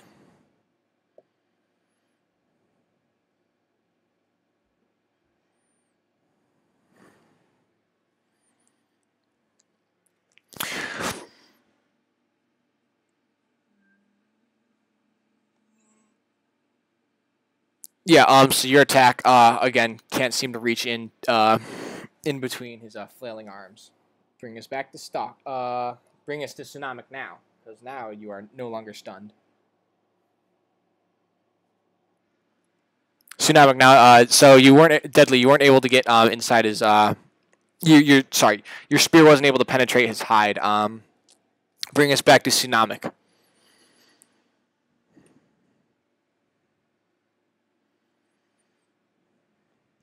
Okay. So you pull yourself free of the wreckage from the side of this building. Run up to the guy, jump up, clock him in the head. His whole body flies down and makes a crater in the ground. And his arms fall to his side, and he is no longer making any moves. Just kind of moaning in pain.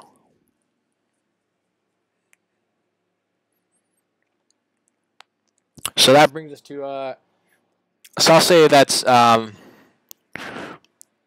combat is done at this point. Like, the mooks are pretty easy to take care of. The helicopter has now lifted off and is starting to fly away. No, the back is closed.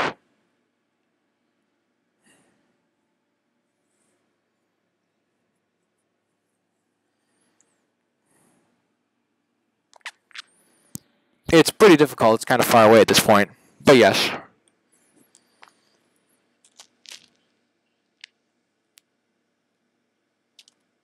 You can try to dazzle the pilot. I don't know if the helicopter would be... I mean, you could bedazzle the helicopter, and that would be quite amazing, but...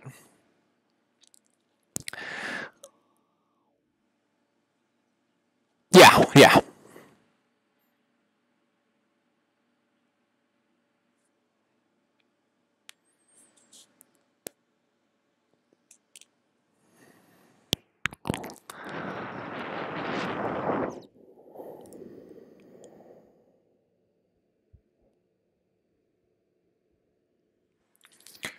So, there's a brilliant flash of plasma again in the air, adding to the chaos on the ground. But the helicopter continues to fly straight.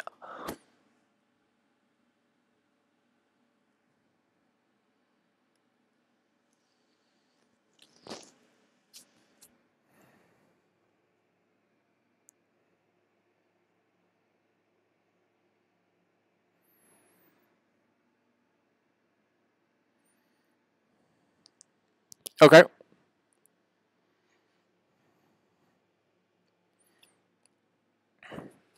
right, so you guys are currently catching up to and are alongside the helicopter at this point. Doesn't seem to be any military. There doesn't seem to be any weaponry on it. It's just trying to fly. It's just flying away at this point.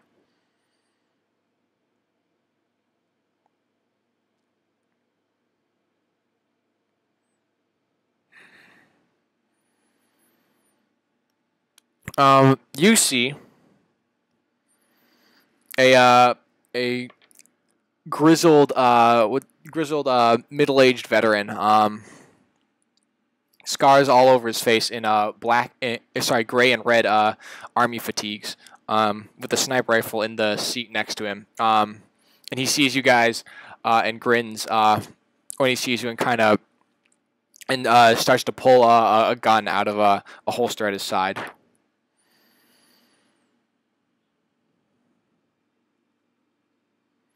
Are you flying up to the cockpit with him, or are you still just alongside?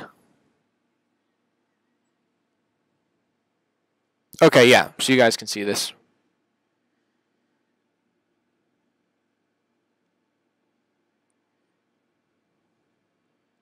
Okay.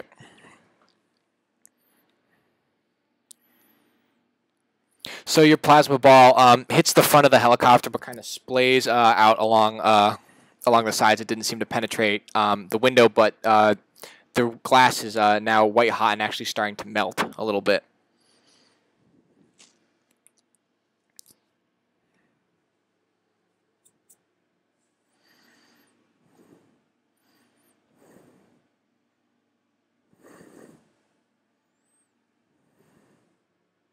Okay.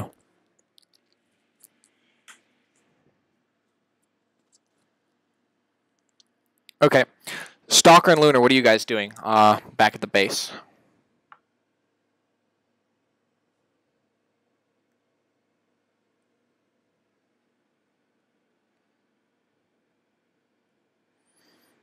Bane is noticeably absent now.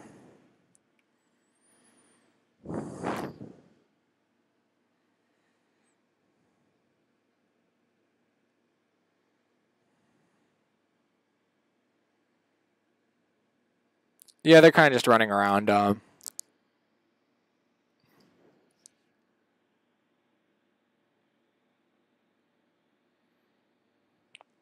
Deadly, you joining him on that? All right. A few of them run underground as you start to knock some of them out. Run back into the buildings. And you can see a few go down the staircases that you guys came from just because the windows are pretty big on these buildings. You can see down where they came from. So back to the guys in the helicopter. Can you see it from where you are underneath the helicopter, or not? Can you see? I thought you guys were flying underneath the helicopter, so I would assume you wouldn't be able to see it.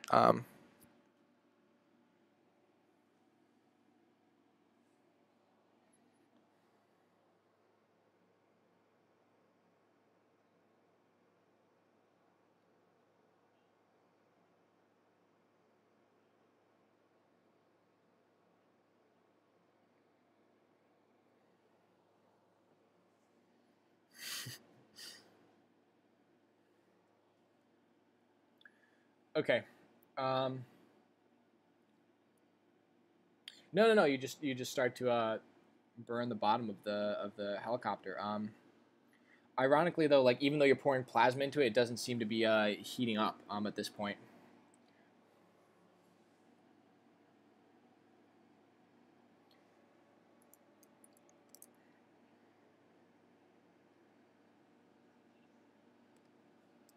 I'm still here.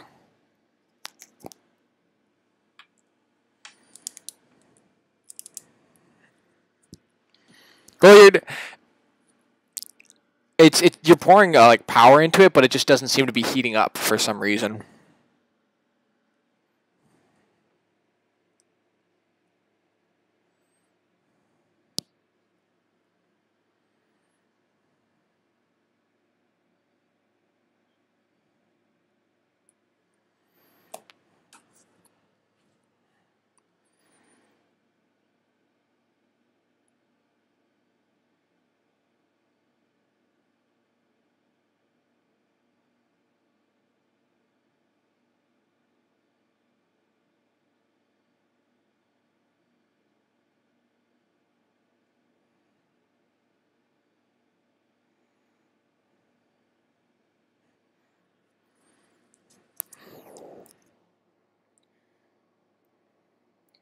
Back on the island, Stalker, and Deadly. What are you guys up to?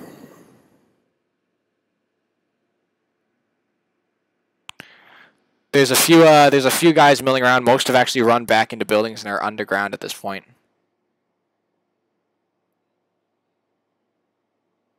Nowhere to be found.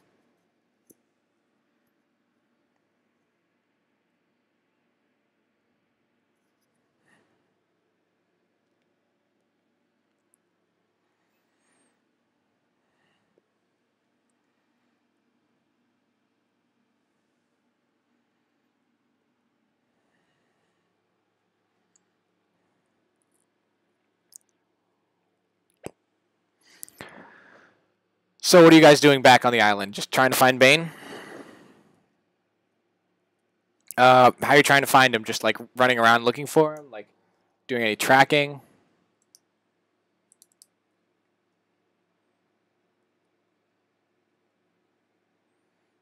They've all run into buildings at this point. You guys are kind of the last are running towards the building. Not alone, but they're running towards buildings at this point.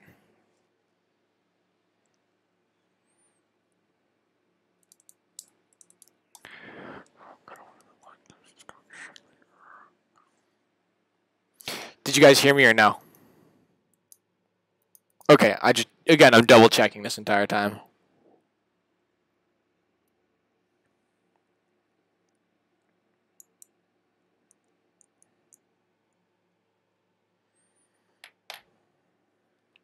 Okay, searching any building in particular or just walking around in general?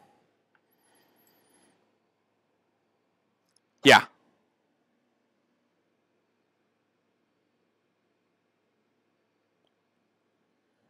Which room? There's a... Oh, sorry. You guys are on the main lawn or the main grounds of the of the base.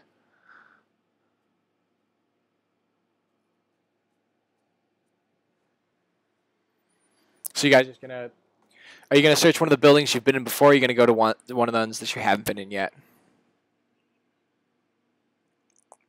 All right. Do you want to go to the one that the big guy jumped out of, or the what looked like the barracks from before that Tsunami was punched into?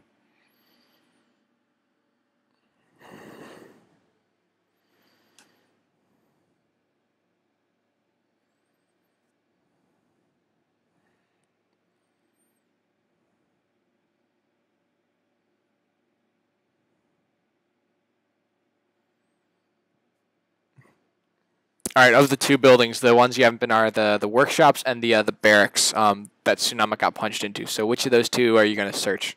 Or are you both going to search? Are you each going to take one? Okay, back to the guys with the helicopter. You've currently formed a plasma sword with your hands.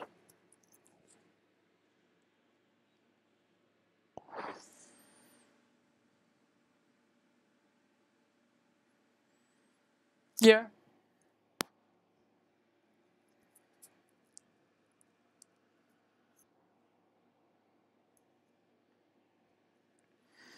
Okay. As you fly to the front, you see that the man with the pinstripe suit is again sitting in the front. And as you fly, once you fly to the front, he holds out his hand and shoots a blast of a red flame out at you, which blocks your plasma blast. So I'm thinking you don't get close enough to use your sword with that, but your blasts cancel each other out.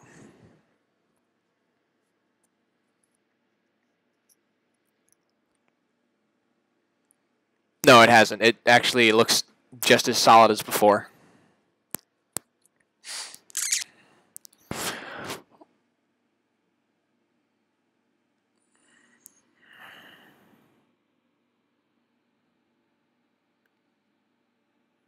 There's 2 guys in there now. Mm-hmm.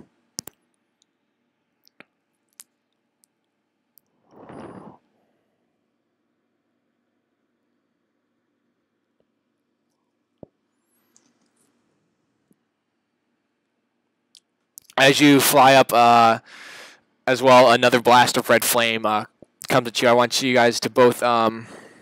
What's your guys' dodge for this?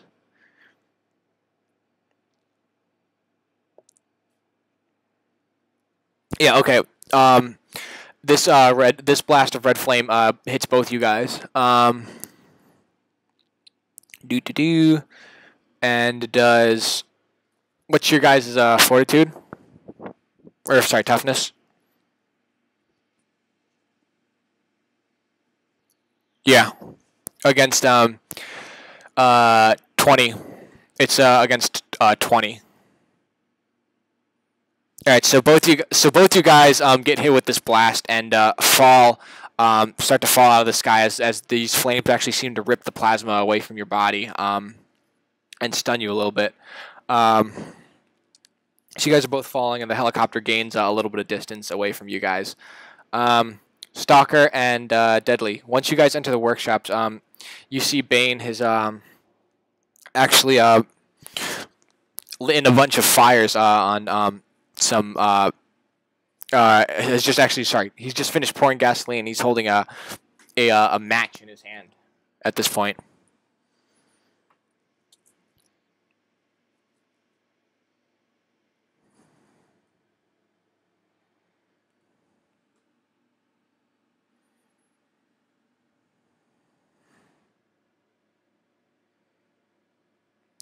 So yeah, so he looks at you guys, kind of grins a little bit, and flicks this match on the ground, and the whole place just starts to go up in flames at this point.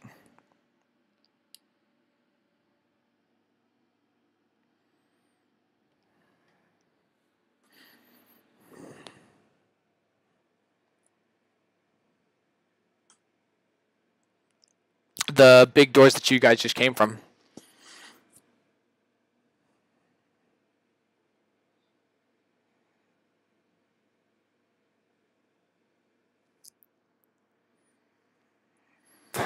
Okay. So how are you guys getting out of there? So you guys walk outside. The building is again on fire now. Stalk, are you flying Deadly back, or are you guys gonna just retreat a little bit?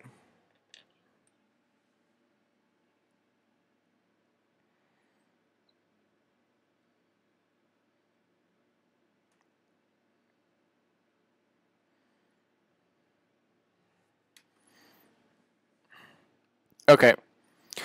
So you make a light jog over to the barracks. Or actually, you can see inside. Actually, the barracks connect to a hangar, and there's an assortment of smaller aircraft in there, but nothing too ridiculous. Lunar and Lunar and Tsunamic, you guys are not falling anymore. You guys have regained flight, but the helicopter is much further away in the distance.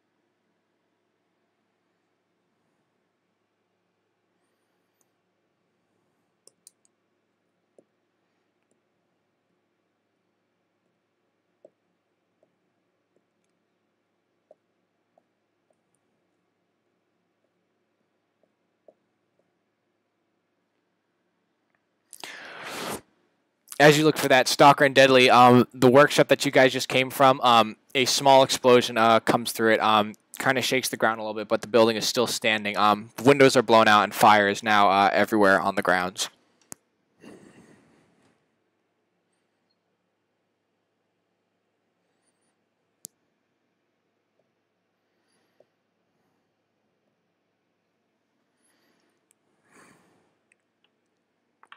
Okay. So you guys are just flying out now?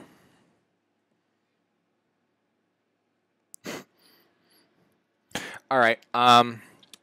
So you can see the two. So you can see a very small black dot in the distance, and the two brighter spots that are lunar and tsunamic as they are flying.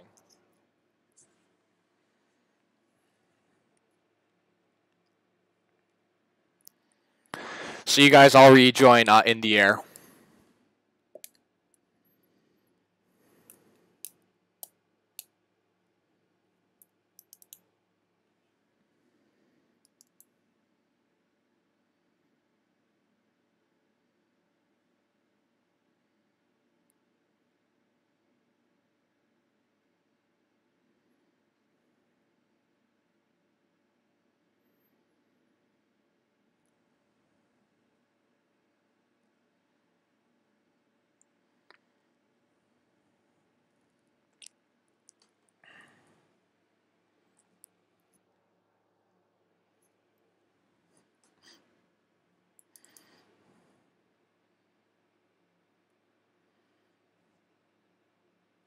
He doesn't actually. The helicopter is gone at this point.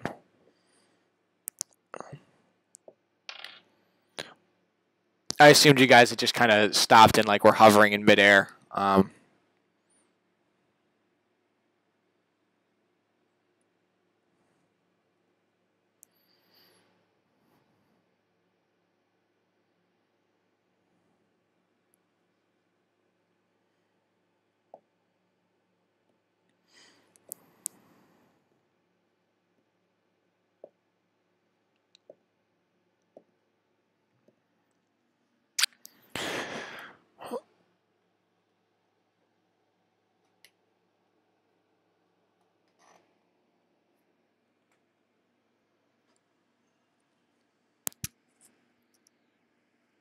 It was fire.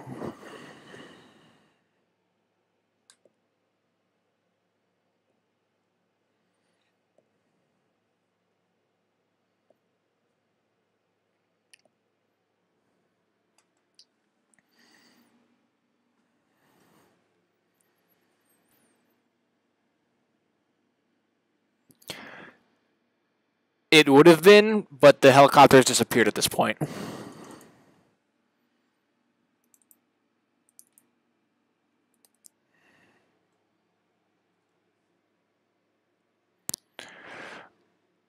Oh, even if you could have put plasma on it, just because of the nature of plasma, it would have disappeared relatively quickly. So it would be gone after maybe a few seconds. So yeah. If you're trying to find big sources of it where they're kind of storing it or preparing to use it, that's like it's a useful power, but for kind of using it to track, like, it's a little bit more difficult. It's not exactly a stable element, so.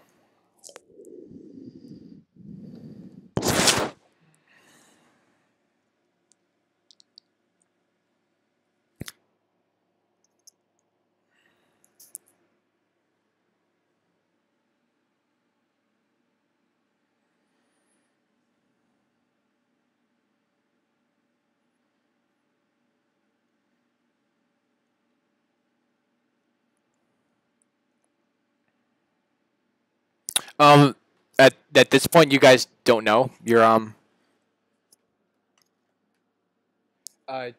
you can't really you guys can't really you can see like the general shape of the island, but when Deadly and Stalker both left it, there weren't many people left on the grounds because the whole place was on fire and starting to explode. So there could be some more basilisk guys in the caverns underneath the island, or on or in the forest, but you at this point you guys just don't know.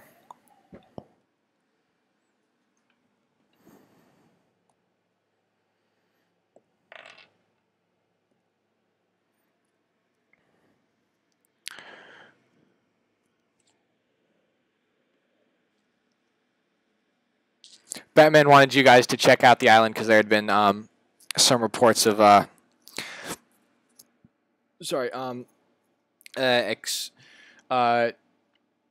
explosions and just unsafe activity, and he wouldn't have given much thought, but he knows that this place is kind of Bane's place of operations, so he wanted a team to check it out.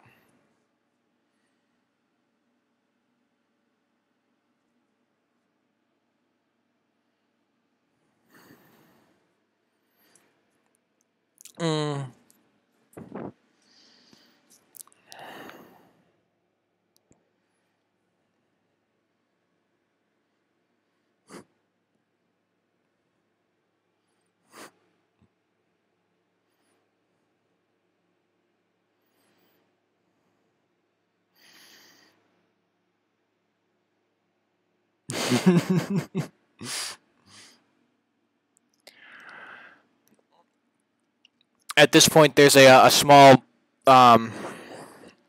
buzzing, and it's the little transponder that Batman gave you, and you just hear the message: report back in once you all are done, and that's it.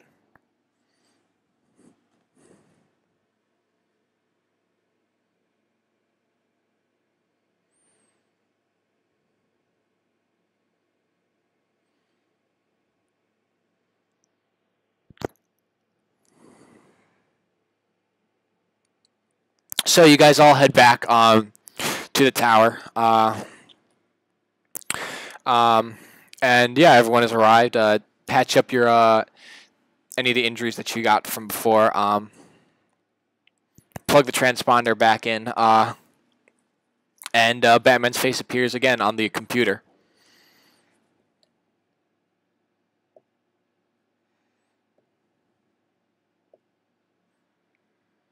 So what did you guys find?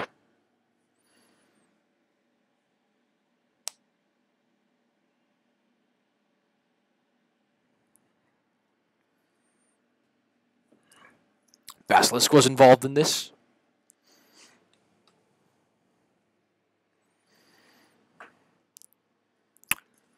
Batman turns away his hand to his chin, kind of tapping his fingers, contemplating over what he's just heard.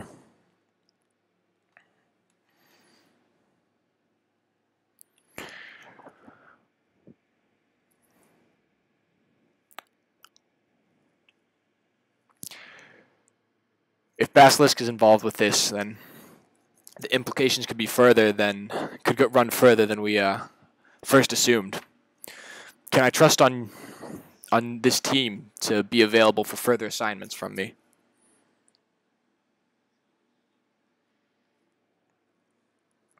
He nods, and the screen goes black.